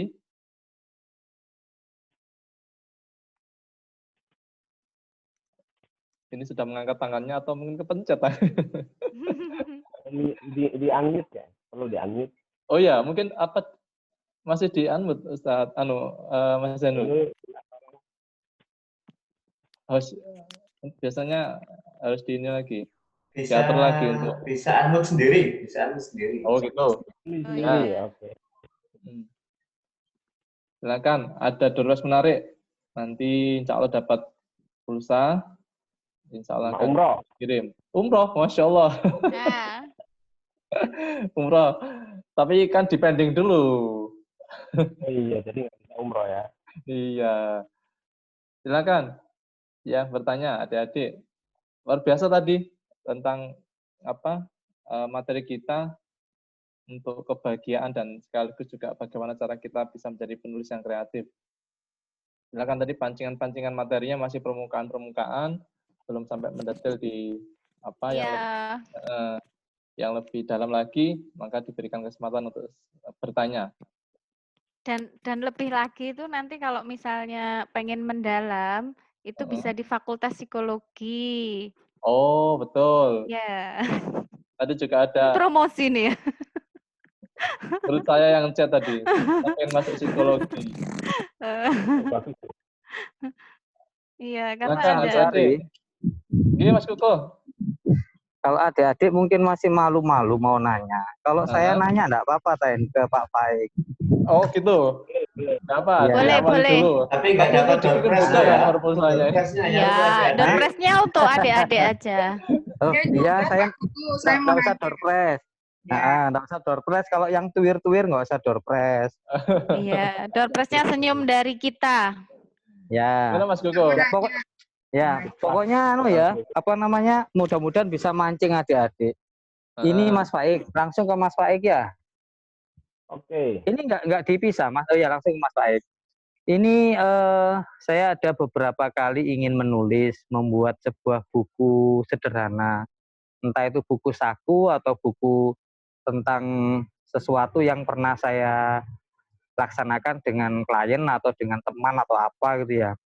Idenya numpuk itu banyak di otak, tapi mau menulis itu diawali dari mana, kalimat apa dulu, tentang apa itu, apa karena terlalu banyak ide atau apa itu kadang akhirnya saya bingung. Saya nulis, dapat saya satu paragraf, diem, besoknya lagi saya tambah, diem, lama-lama kok gak nyambung tulisan saya, kok ngalor ngidul, akhirnya putus wis, ngerjakan apa lupa, mau mengawali lagi itu beratnya minta ampun. Nah itu gimana solusinya Tuhan? Mas Faik. Biasanya diawali dari tulisan pada suatu hari, Mas Kuko.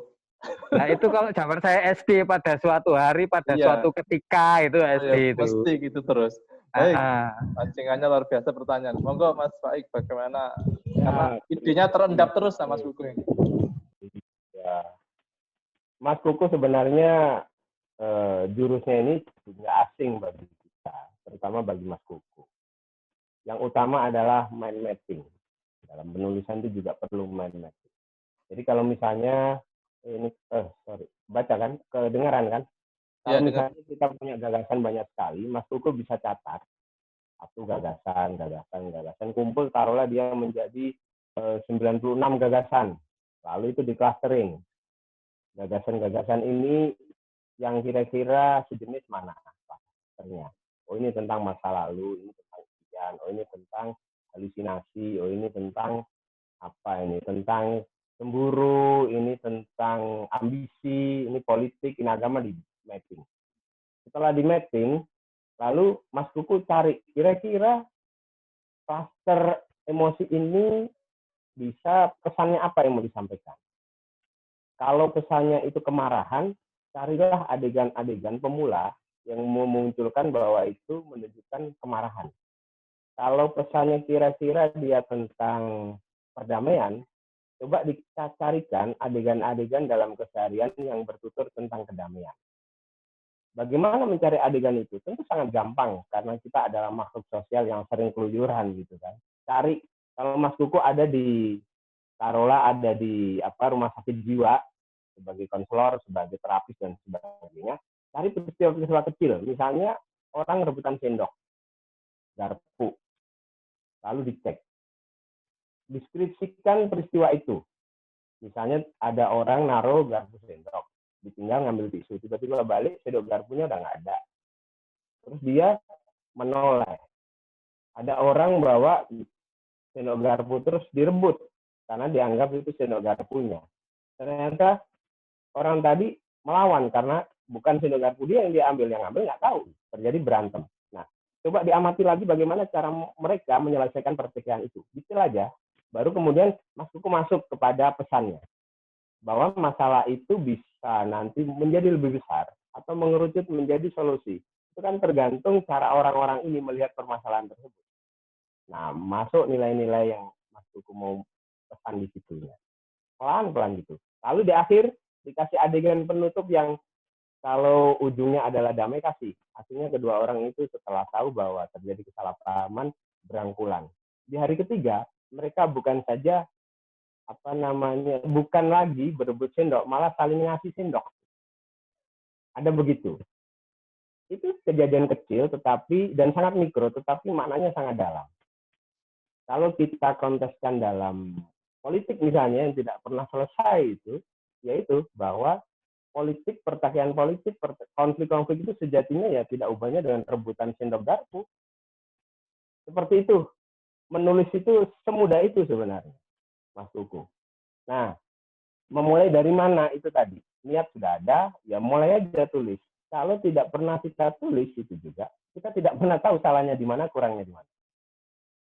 Itu Mas Kuku, semoga bukunya segera jadi. Amin, amin. Ya. Amin, terima kasih Mas Faik. Oh, insya Allah. Harus Clear, kan? Terima kasih. Ya, ya, insya Allah. Nanti kalau ada apa-apa saya konsul langsung ya. Oh. Ya, bayar, Pak. Ya. Bisa jadi bayar. Bisa jadi 1 lembar nanti konsultasi seminggu, 1 lembar seminggu konsultasinya. Kuliah meneh. Editor, jadi editor. Harus memulainya dengan berani salah ya, artinya tulis itu kan tadi dikritik tapi kemudian diperbaiki dan seterusnya, insya Allah. Baik, mungkin dari adik-adik yang lain kita Iya, Ayo. skripsi. Ya, untuk peserta dulu. Untuk peserta, monggo, ayo. Endo. Ini yang paling jauh dari mana ini, adik-adik ini? Itu Putri Dari Ayu mana yang angkat tangan. Dari Kediri ada ya kayaknya. Yang angkat tangan? Nah, kalau adik-adik tangan. ini malu Mbak nanya. Putri. Mbak Putri Ayu Mai. Mei. Mbak Putri. Mana Mbak Putrinya? Assalamualaikum. Waalaikumsalam. Waalaikumsalam warahmatullahi. Silakan Mbak Putri. Terima kasih untuk kesempatannya. Kan untuk menciptakan kesenangan di kala waktu karantina gini kan, salah satu alternatifnya itu menciptakan suatu karya tulisan. Lalu bagaimana cara pemula itu mempublikasikan hasil karya tulisannya? Apa cukup hanya dibuat postingan status atau gimana? Makasih. Oke, terima kasih. Mbak Putri, dari mana? Dari mana? Malang. Oh, Malang. SMA. SMA 4. SMA 4 Malang. Dari SMA 4. Nomor HP-nya bisa ditulis di chat ya. Nanti insya Allah Dapat sama pulsa. alumninya kirim. Terima kasih. Insya Allah. Baik, tadi pertanyaannya mungkin spesifik ke menulis, Mas Waik. Kalau Menulis misalkan ya, sudah saya ditulis, ya. kira-kira Oke. apa medianya? Ya. Kalau sudah menulis, ini sebenarnya satu solusi sudah selesai. Medianya mana? Banyak sekali sekarang.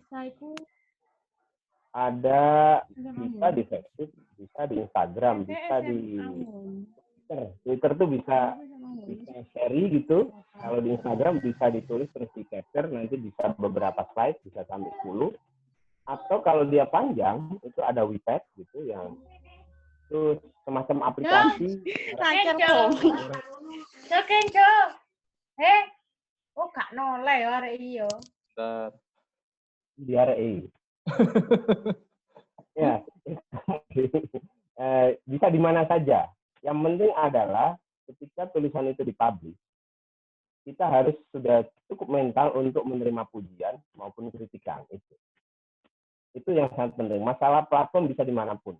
Bahkan bisa juga kita publikasi sendiri di website kalau kita punya blog misalnya. Sekarang banyak sekali pilihannya. Atau bahkan di status WA.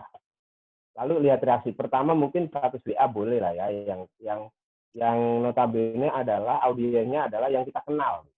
Dengan begitu kita bisa mengisolasi reaksi. Kira-kira reaksi yang amat liar tidak mungkin terjadi karena mereka kenal.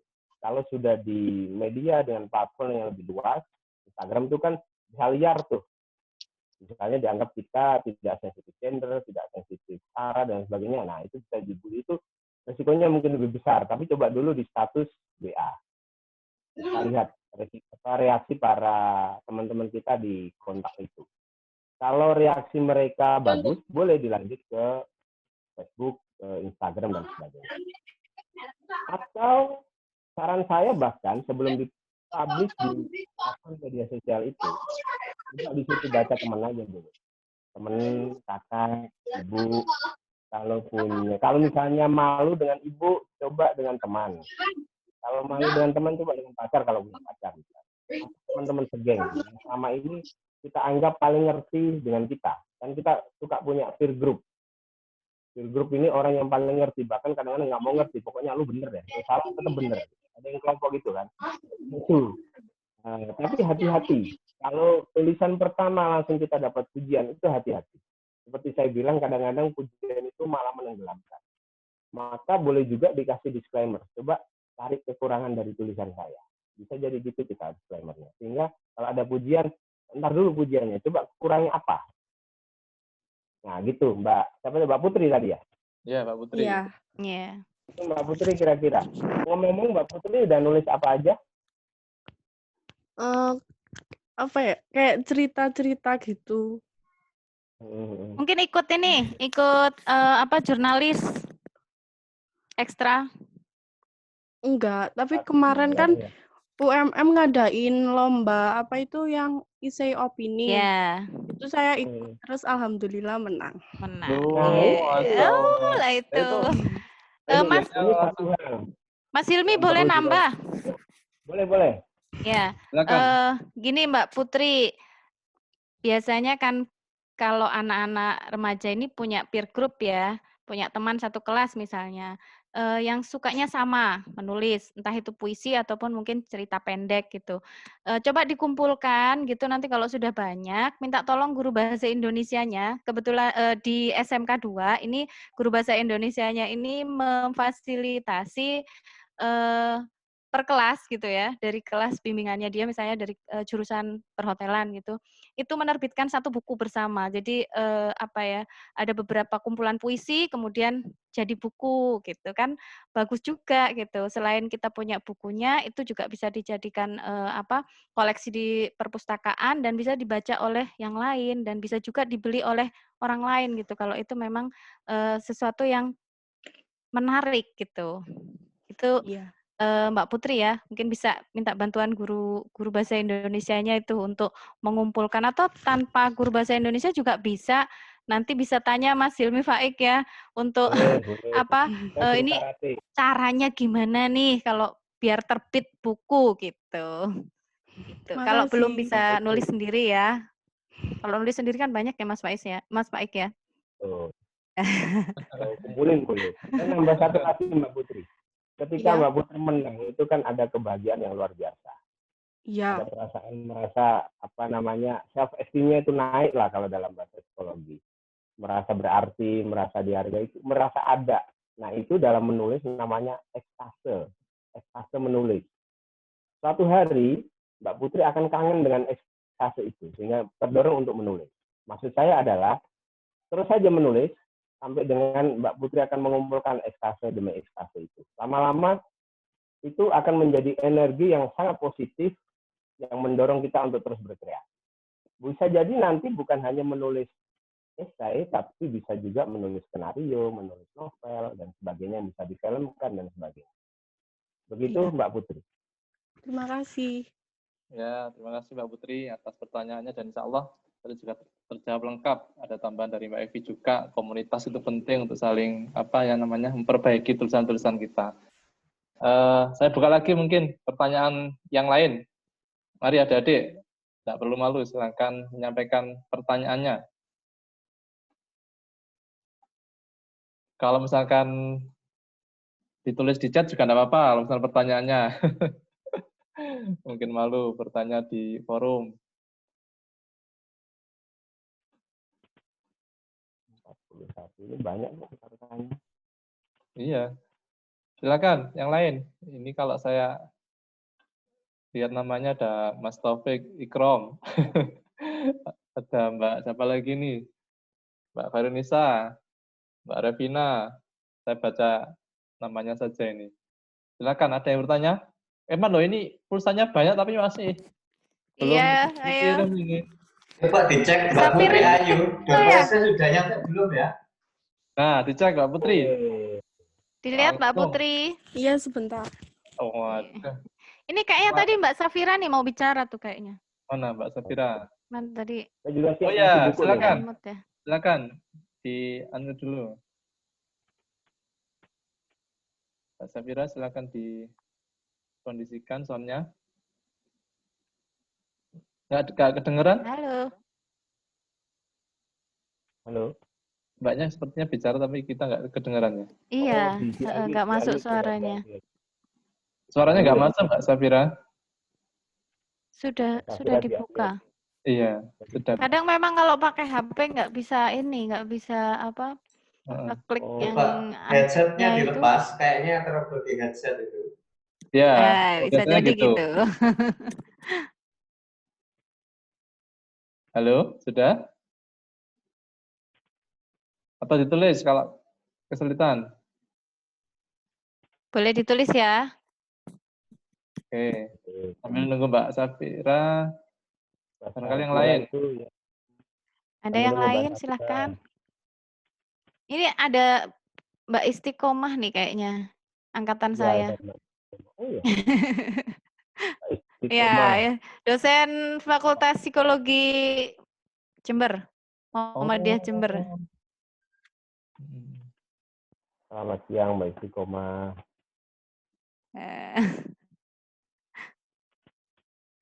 Safir ini udah ini loh. Sudah dibuka semua tapi tidak ada suaranya. Iya. Ini dompetnya udah masuk. Oh iya ini loh, Dorpesa sudah masuk. Ayo masih banyak ini. Ya. Tanya Siapa ini? Ayo mau Ini Dita, sudah ada Reta. pertanyaannya dari Mbak Safira. Mm-mm. Saya mau tanya sesuatu, bagaimana cara membuat pembaca emosi dan emosinya itu berbeda dengan buku-buku yang sudah diterbitkan. Wah, ini kaitan dengan emosi pembaca, Mas Faiz, sama Mbak. Kaitannya dengan materi minggu lalu nih. Iya, Sama Mas bagaimana Kuku. mengolah emosi pembaca. Kalau pengen bikin pembaca emosi dan emosinya berbeda dengan buku-buku yang lain, Anda jual buku, bungkus yang rapi, terus biarin dibeli orang, tapi begitu dibuka nggak ada isinya. Itu yang beli pasti, yang beli pasti emosi itu. Buku gambar. Ya. Ya, tapi gini lah, itu guyon-guyon aja, lawakan. Tapi kira-kira bagaimana membuat emosi itu beda dengan buku lainnya? Ini kan agak abstrak ya, buku lainnya yang mana? Misal taruh lagi nih, ada buku yang sangat laris dan itu emosinya sangat kuat. Nanti kita cerita tentang hari ini. Ini buku cerita bergambar punya Marcella yang kemudian difilmkan dengan judul yang sama. Filmnya juga laris, yang nonton 2.200.000 orang. Laris ya. Kalau dibeli laris banget, 2.200.000 kalikan saja 50.000, berapa miliar itu. Nah, pertanyaannya kemudian, kenapa buku ini laris dan kenapa buku ini emosional? Sebenarnya cara Marcella bikin buku ini itu bisa kita tiru. Jadi Marcella waktu itu bikin akun Instagram, judulnya akun Instagramnya nanti kita NK cerita NKCHI tentang hari ini, CHTI tentang hari ini, gitu kan? Lalu di akun itu dia mancing kasih pertanyaan, apa yang Anda alami hari ini? Atau dia kadang-kadang mancing dengan pengalaman dia. Saya hari ini moodnya lagi nggak bagus. Atau dia mengutip juga kata-kata mutiara. Nah, dari kata-kata itu, lalu akan ada komen di bawah. Komen-komen di bawah itu cerita tentang masing-masing persoalan hidup yang dihadapi oleh follower, oleh si Marcella ini. Setelah itu, Marcella ngumpulin. Jadi, cerita-cerita para follower ini yang ada yang marah, ada yang jatuh cinta, ada yang dapat hadiah, ada yang putus, ada yang cerai, ada yang korban broken home, ada yang merasa nggak dianggap oleh lingkungannya, ada yang frustasi karena ngejar cita-cita yang nggak dapat, ada yang frustasi karena ketemu dosen pembimbingnya nggak pernah ketemu gitu, karena dosen pembimbingnya juga sibuk mau cerai. Kompleks sekali masalah di situ. Kompleks sekali di situ. Lalu dia tabulasi. Dari cerita-cerita yang muncul itu dia tabulasi. Nah, di tabulasi itu kemudian dirunut menjadi cerita, alur cerita. Cerita ini menjadi dekat, tingkat proximity-nya tinggi, karena berangkat dari pembaca sebenarnya. Lalu cerita ini juga menjadi menarik karena diambil dari kisah keseharian yang dekat-dekat dengan kita, yang emosinya nyambung. Jadi begitu orang membaca buku ini tuh seperti terwakili. Oh iya, ini gue banget. Ini buku paling mengerti selama ini. Ada dua hal yang paling mengerti saya. Nasi rendang dan buku ini. Ini tentang orang bagaimana harus dimengerti. Nah, dari sisi psikologi, saya berani mengatakan bahwa buku ini itu bisa mewakili orang untuk menjadikan sandaran. Kan kita gitu ya. Kadang-kadang ketika kita punya masalah, itu yang kita butuhkan kadang bukan solusi. Tetapi cukup didengarkan. Cukup orang yang mau mengerti bahwa kita punya masalah. Buku ini itu bisa mewakili itu, bisa mewakili bahwa lu para pembaca itu pasti punya masalah. Masalah kita mungkin beda, tapi di buku ini ada. Jadi kayak ini himpunan masalah para remaja gitulah kira-kira buku jadi. Karena dihimpun dari masalah-masalah terserah itu. Itu satu. Bukunya emosional karena terkait dengan pembaca. Lalu yang kedua, laris banget. Terakhir sebelum difilmkan itu udah 10.000 eksemplar. 100.000 eksemplar.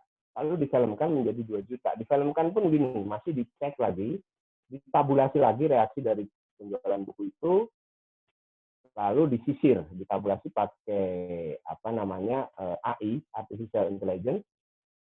Lalu si Marsa sama si sutradara Angga Sasongko ini ke Bali bertiga untuk mendiskusikan, menyepi lah istilahnya.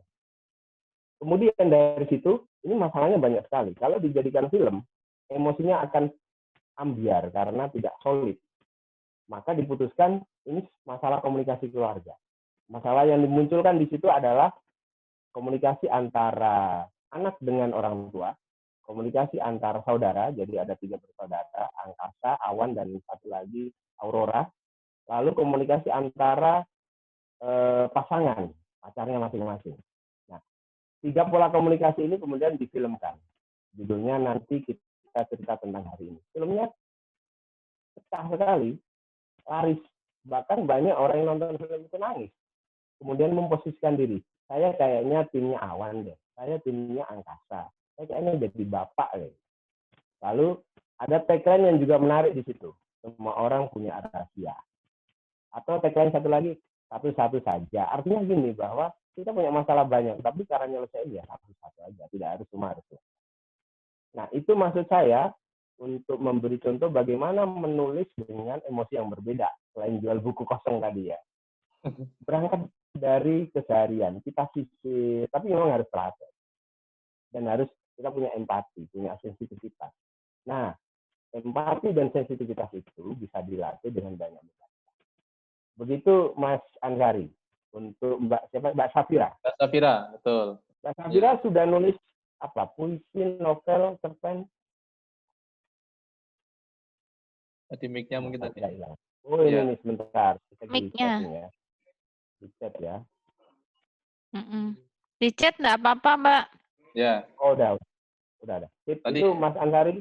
Betul. Terima kasih Mas Faik. Memang kadang kalau buku itu ada yang modelnya, kalau cerita itu kan ada yang happy ending atau mungkin sad ending. Mungkin dibuat emosi yang ada kan istilah open ending itu ya. Jadi tidak tahu ini akhirnya, tapi kemudian emosinya teraduk-aduk ketika membaca sebuah cerita atau mungkin melihat filmnya.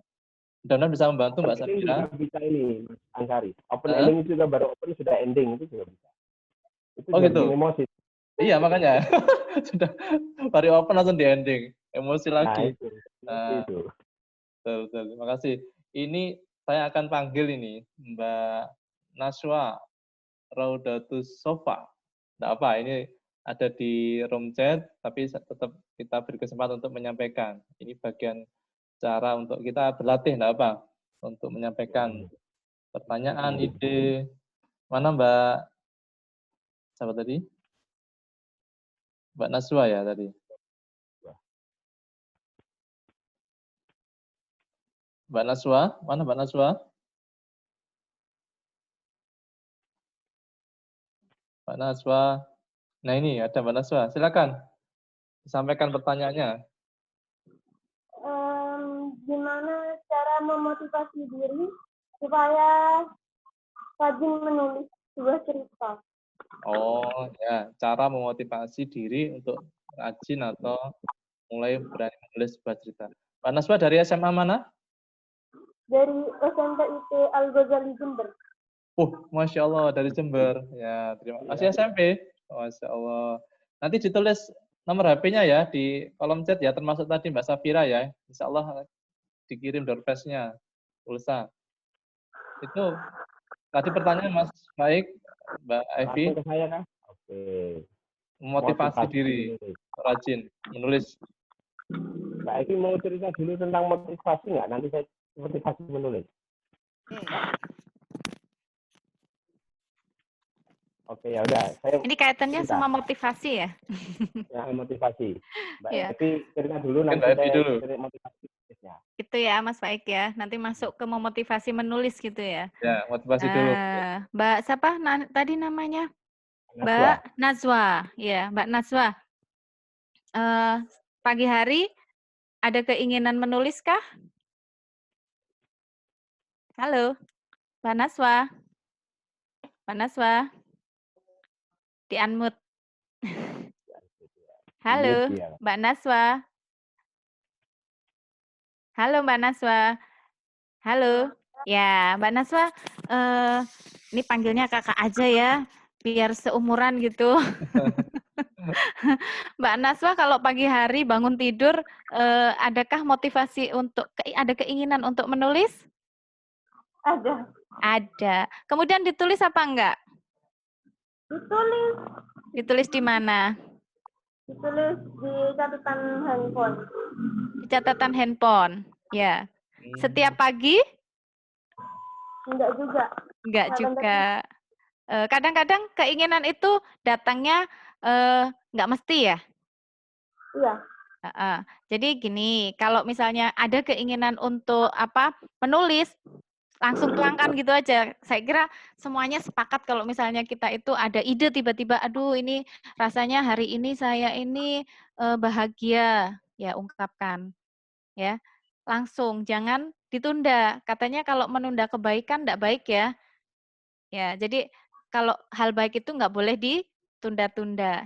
Nah, kalau misalnya sekarang ada kerentek nulis, kemudian kita bending, kemudian nanti sore aja deh nulisnya gitu, kira-kira hilang nggak tuh keinginan atau motivasi kita untuk menulis?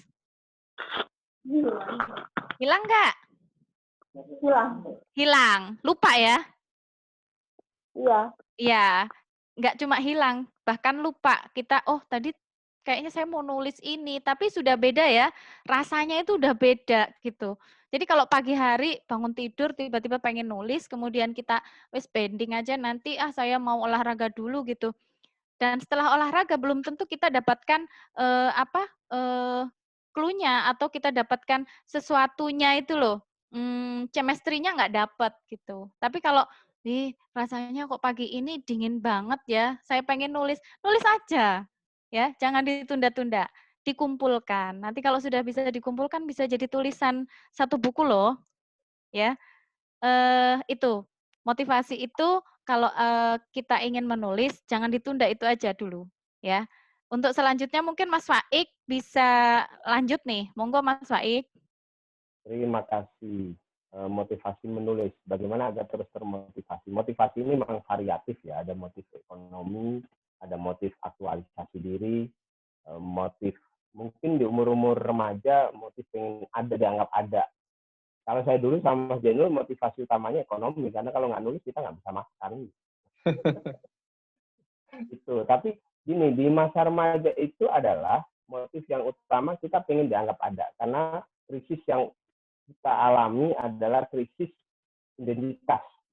Maka menulis itu menjadi penguat siapa diri kita.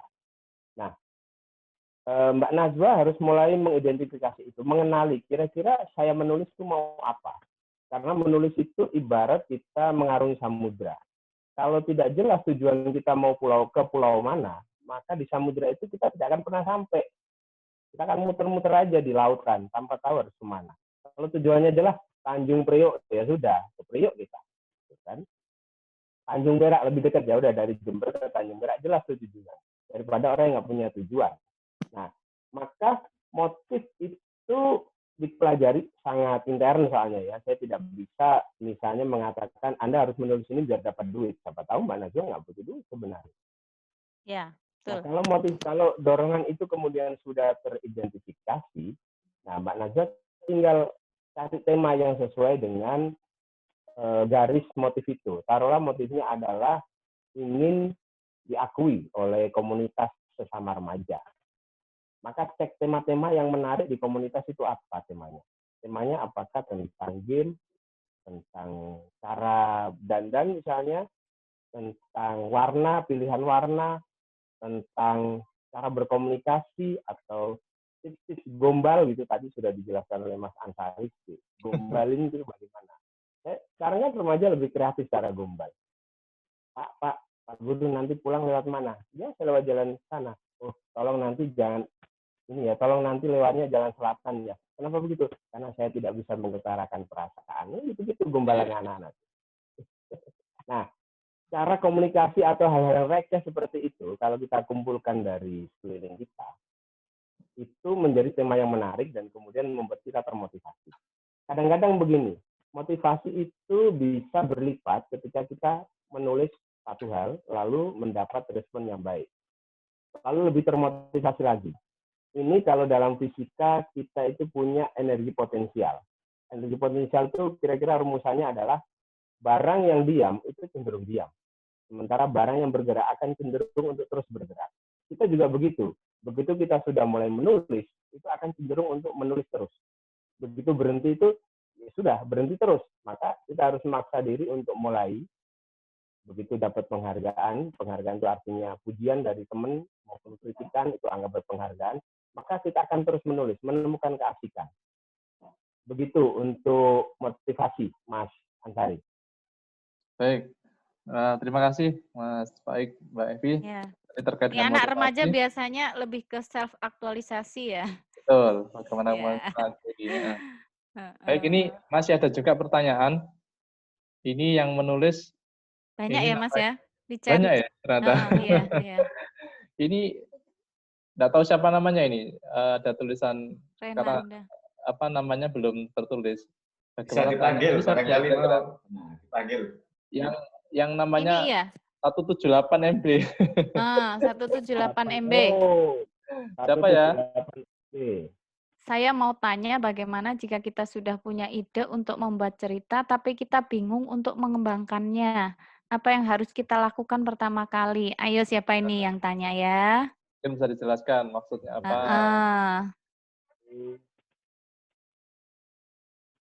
Ayo. Oh ini. Oh nggak muncul Ada? di kamera. Tapi enggak ada namanya ya? Iya. Nggak ada namanya ya. Nggak ada namanya. Tapi enggak apa mungkin sekilas. Oke, Mas saya akan jawab ya sekilas ya. Saya akan jawab sekilas. Mungkin dia penggemar rahasia, Mbak. Coba ini yang saya sharing kebaca nggak? Baca Mas, ya. Kebaca. Kalau dengan arwah. Nah, ini ada status nggak penting. Status nggak penting ini ceritanya begini. Anak saya punya 3 anak. Umur 11, umur 7, sama umur tahun setengah waktu itu, atau sekarang udah 2 tahun. Nah, suatu hari anak saya yang gede telepon saya di kantor. Telepon terus dia bilang, ada apa? Ayah baik-baik aja. Oh ya baik-baik aja. Saya pulang. Begitu pulang saya nanya, tadi kok telepon nanya ayah? Iya, soalnya ini anak saya yang paling kecil tiba-tiba ngomong sama tembok, ayah gitu. Bagi anak saya yang gede, yang sulung, jangan-jangan dia ngomong sama arwah ayah. Sehingga takut ayahnya kenapa-napa, kok tinggal arwahnya gitu. Nah, lalu kemudian saya jelasin ayah baik-baik aja. Peristiwa kecil, tetapi kemudian saya kasih bingkai makna. Saya bingkai pesan bahwa itulah bentuk kepedulian dan cinta anak kepada ayahnya. Ketika dia membayangkan sesuatu hal yang buruk terjadi pada ayahnya, dia langsung telepon. Itu bentuk kepedulian yang mahal. Maka di sini pesannya adalah begitu. Agak panjang, tapi ini cerita remeh sebenarnya. Jadi reaksi bahwa saya disebut anak adiknya ngobrol sama arwah itu bukan berlebihan, itu reaksi yang sangat manusiawi. Saya senang dengan peristiwa di atas karena saya merasa dicintai oleh anak dan istri, sebuah prestasi kehidupan, saya bilang begitu. Nah, emosi yang mau saya bangun apa? Semua orang itu pengen dicintai. Saya pengen membuat mereka iri gitu sama saya, iri dalam hal baik, iri untuk dicintai. Ini sepele. Nah, maka bagi Mbak MB17 tadi, Mbak MB17. 178. 178. Cari aja peristiwa kecil seperti ini, ditelepon anak, lalu saya ada status nggak penting banyak sekali sampai 49, nanti bisa cek di Facebook saya. Itu satu. Yang kedua, saya mau cerita tentang nanti kita cerita tentang hari ini tadi. Perhatikan. Itu si Marcella cuma posting seperti ini. Baca nggak ini? Ya. Yang Facebook. Yang Instagram. Pencipta titipkan kacau tidak sendiri. Ia sertakan diri pada yang kuat bertahan sampai hari ini. Ini kata-kata motivasi saja bahwa Tuhan itu memberi kita bukan hanya kekacauan, tetapi juga memberikan kita kekuatan untuk bertahan. Kira-kira gitulah maksudnya. Lalu coba ini yang komen berapa banyak. Dari sinilah sebenarnya dia bisa mengembangkan gagasan. Dari satu kalimat itu dia bisa mengembangkan gagasan lebih banyak. Ini sebenarnya lebih banyak lagi. Atau kata-kata yang lainnya begitu cara mengembangkan gagasan. Ini cara menurut saya sangat kontemporer ya. Ketika cara konvensional adalah dengan mind mapping seperti saya sarankan pada Mas Kuku. Cara kontemporer kita bisa mengembangkan gagasan dengan melempar ke publik. Lalu melihat reaksi publik. Reaksi publik itu kemudian kita wrapping, kita rangkum menjadi gagasan yang lebih solid. Tentu kerjanya ekstra. Itu kira-kira saran saya atau tips-tips dari saya bagaimana untuk mengembangkan gagasan tadi. Mas Anwari. Baik, terima kasih. Baik. Ya, karena ada ide-ide yang kemudian bisa dikembangkan. Atau mungkin anak-anak bisa, nggak tahu, ini Facebook ini di anak-anak punya nggak ya? Biasanya kan sudah masa Instagram ini. Tapi kalau ada silakan diikuti Mas Faik di Instagram atau di Facebooknya. Contoh-contoh bagaimana. Instagram saya ada juga. Instagram saya ketik di sini. Kalau Instagram saya lebih banyak bikin puisi. Oh, puisi. Kemarin tampil di Kompas TV, adik-adik sekalian, Mas Faik ini. Luar biasa.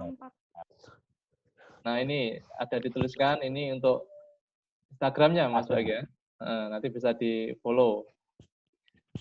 Begitu Mbak apa Mas, saya enggak tahu, tapi mudah-mudahan bisa membantu tadi. 178. Belum di-rename. Nanti bisa ditulis berapa ya? Nomor HP-nya. Terus ini Mbak Renanda Selin, mana Mbak Renanda? Enggak apa, disampaikan. Ayo Mbak Renanda. Mbak Renanda. Silakan. Mbak Renanda. Mbak Renanda.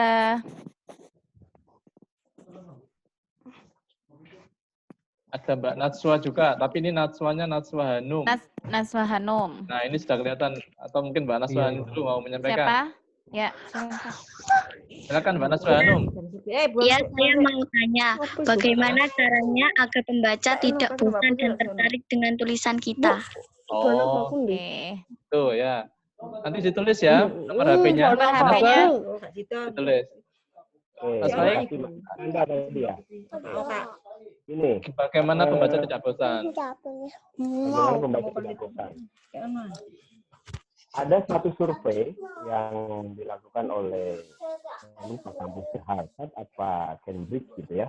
Tapi hasil survei itu kira-kira begini hasilnya. 55% dari pembaca itu hanya punya waktu kurang dari 15 detik untuk berhenti atau melanjutkan tulisan yang kita baca. Ulangi. Lagi kadung banget. Ini mungkin bisa di-mute. Bu, kelayamu goreng. Wah. Usaha aku ya. Ini minta tolong Mbak Putri itu di-mute dulu. Nah, sudah. Saya ulangi bahwa pembaca hanya punya waktu kurang dari 15 detik untuk memutuskan, melanjutkan, atau berhenti membaca tulisan yang kita tulis. Dengan kata lain, memang tantangan kita sangat besar untuk membuat pembaca itu tetap tertarik. Maka rumusnya adalah awali dengan sesuatu yang menarik. Yang menarik itu adalah deskripsi. Jangan buru-buru diawali dengan tulisan-tulisan yang memvonis judgment. Jadi show dulu aja.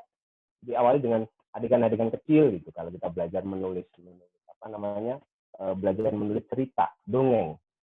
Lalu yang kedua adalah seperti rumusan yang saya kasih tadi. Perhatikan dari rumus-rumus itu adakah hal-hal yang proximity, kemudian keanehan, kemudian ketenaran, impact itu adakah di situ? Masukin di situ bumbu-bumbunya. Kita tinggal masukin sesuai kebutuhan. Lalu emosi itu pilih. Jijik, marah, sedih, gembira, bahagia, itu ada nggak di situ? Kalau emosinya tidak ada, ya tulisan kita menjadi hambar, tidak menarik. Ya. Ibarat makanan gitu, ya mungkin cuma nasi putih gitu, tidak ada garam, tidak ada sambal. Sambal itu kan bikin emosinya naik gitu ya, gampang marah misalnya. Ibaratnya gitulah. Jadi tulisan itu ya seperti semangkok soto, ada gurih, ada pedas, ada lezat di situ. Ramuannya dari situ, emosi, kemudian proximity, unsur-unsur kedekatan, nilai-nilai tulisan itu tadi. Nah, lalu bagaimana cara meramunya agar lebih enak? Buatlah kalimat-kalimatnya pendek. Jangan terlalu panjang. Jangan pakai kalimat majemuk bertingkat seperti apartemen gitu. Satu kalimat bisa sampai panjang sekali karena beranak pinak. Maka batasi maksimal 26 kata. Rumus lain adalah kalau di dalam satu kalimat terdiri dari 26 kata itu, usahakan jangan sampai ada kata yang sama dalam satu kalimat. Usahakan itu artinya boleh ada, tetapi jangan selalu ada. Itu beberapa rumus yang gampang dulu, Mas Ansari. Baik, tadi tentang apa Mbak Naswa tadi ya. Mudah-mudahan bisa membantu tadi, sudah dijawab sama Mas Faik. Silakan dituliskan nomor HP-nya. Terima kasih Mbak Naswa. Ini tadi belum saya sempat ini Mbak Renanda Selin. Mbak Renanda. Mbak Renanda Selin. Adakah di sini?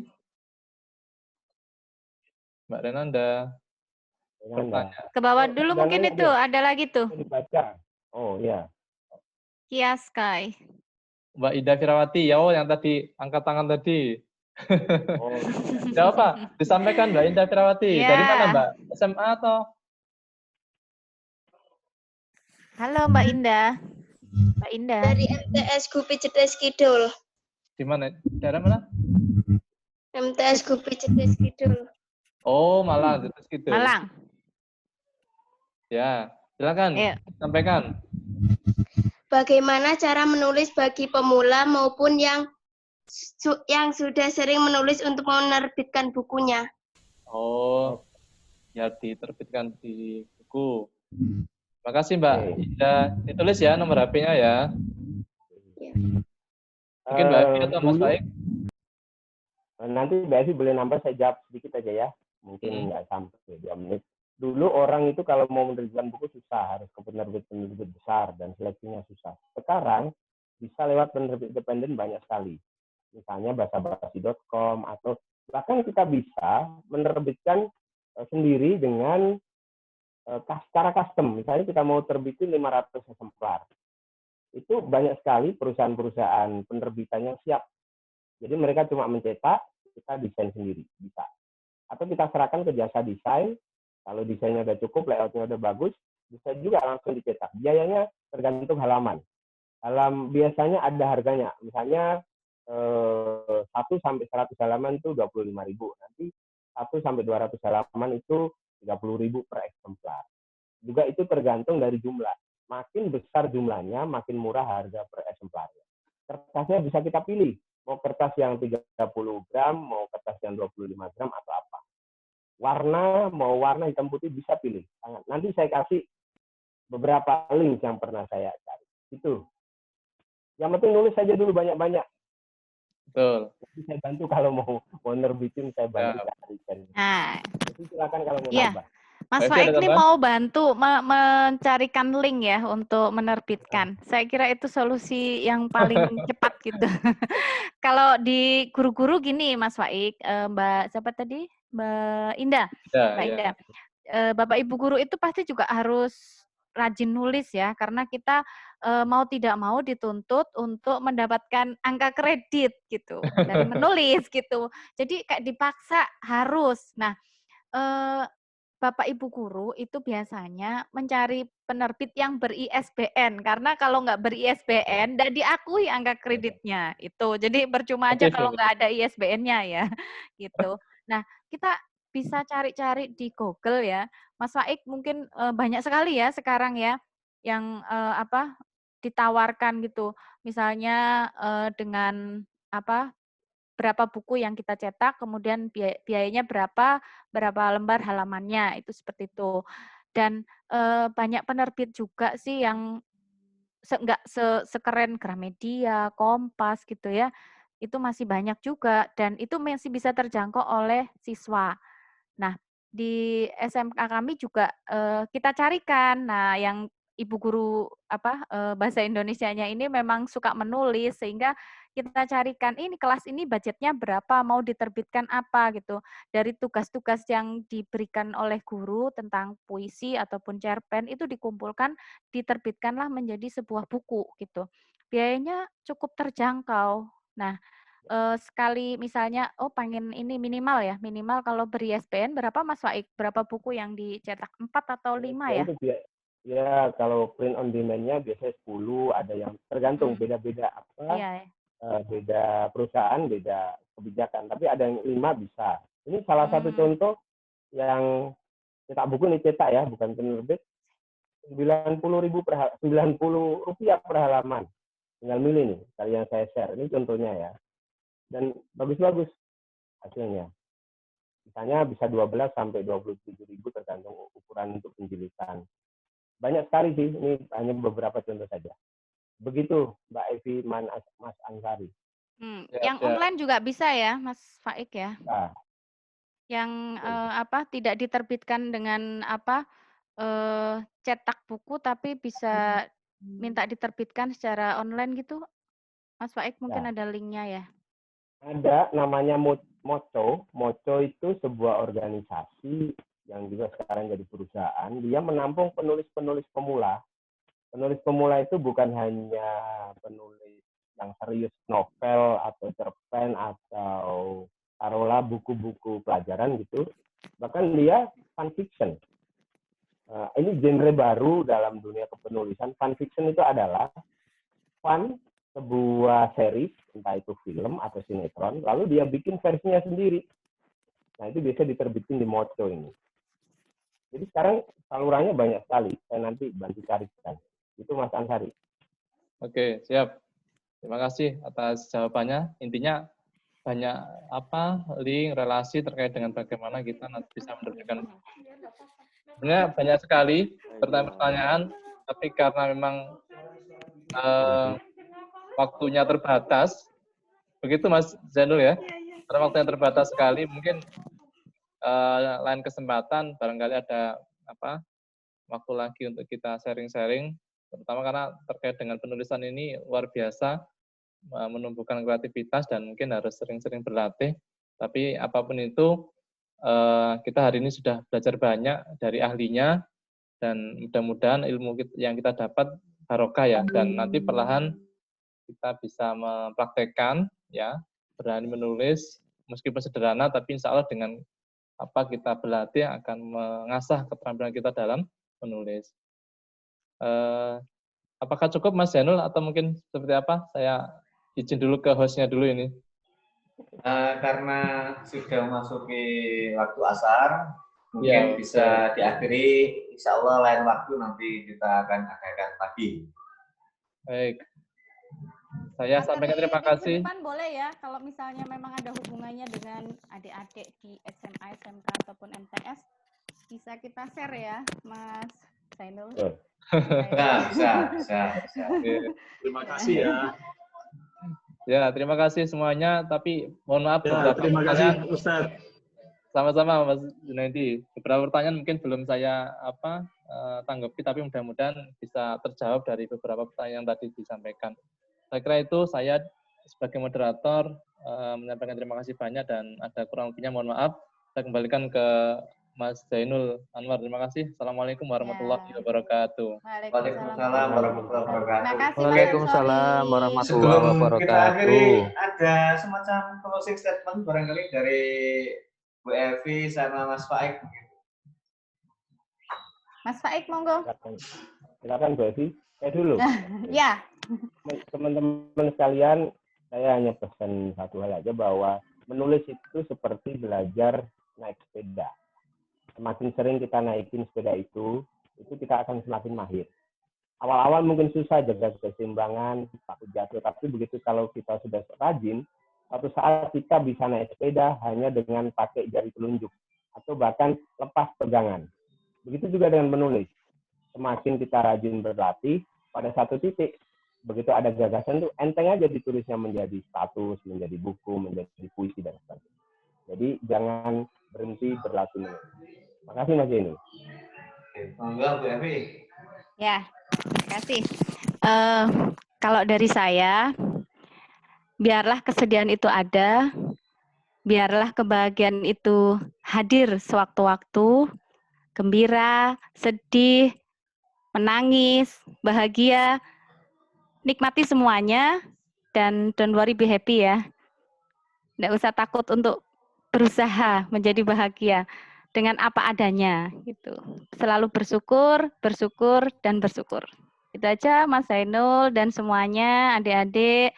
Terima kasih Mas Ansori, Mas Zainul, Mas Faik, dan teman-teman alumni juga, ibu dosen kita yang sudah hadir, Bu Suminarti, kangen semuanya.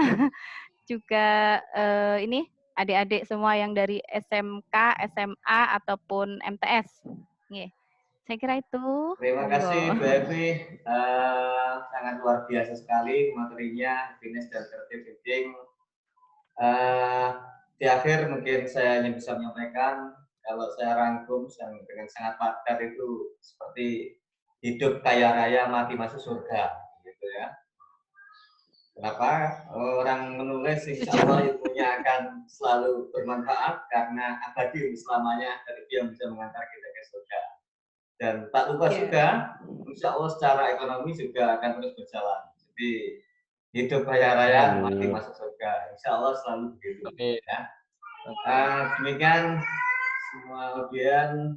Terima kasih pada para pemateri, moderator, Pak Ketua, Pak Junaidi Yusuf yang juga sudah hadir. Kita tutup pertemuan kita dengan bacaan hamdalah bersama-sama.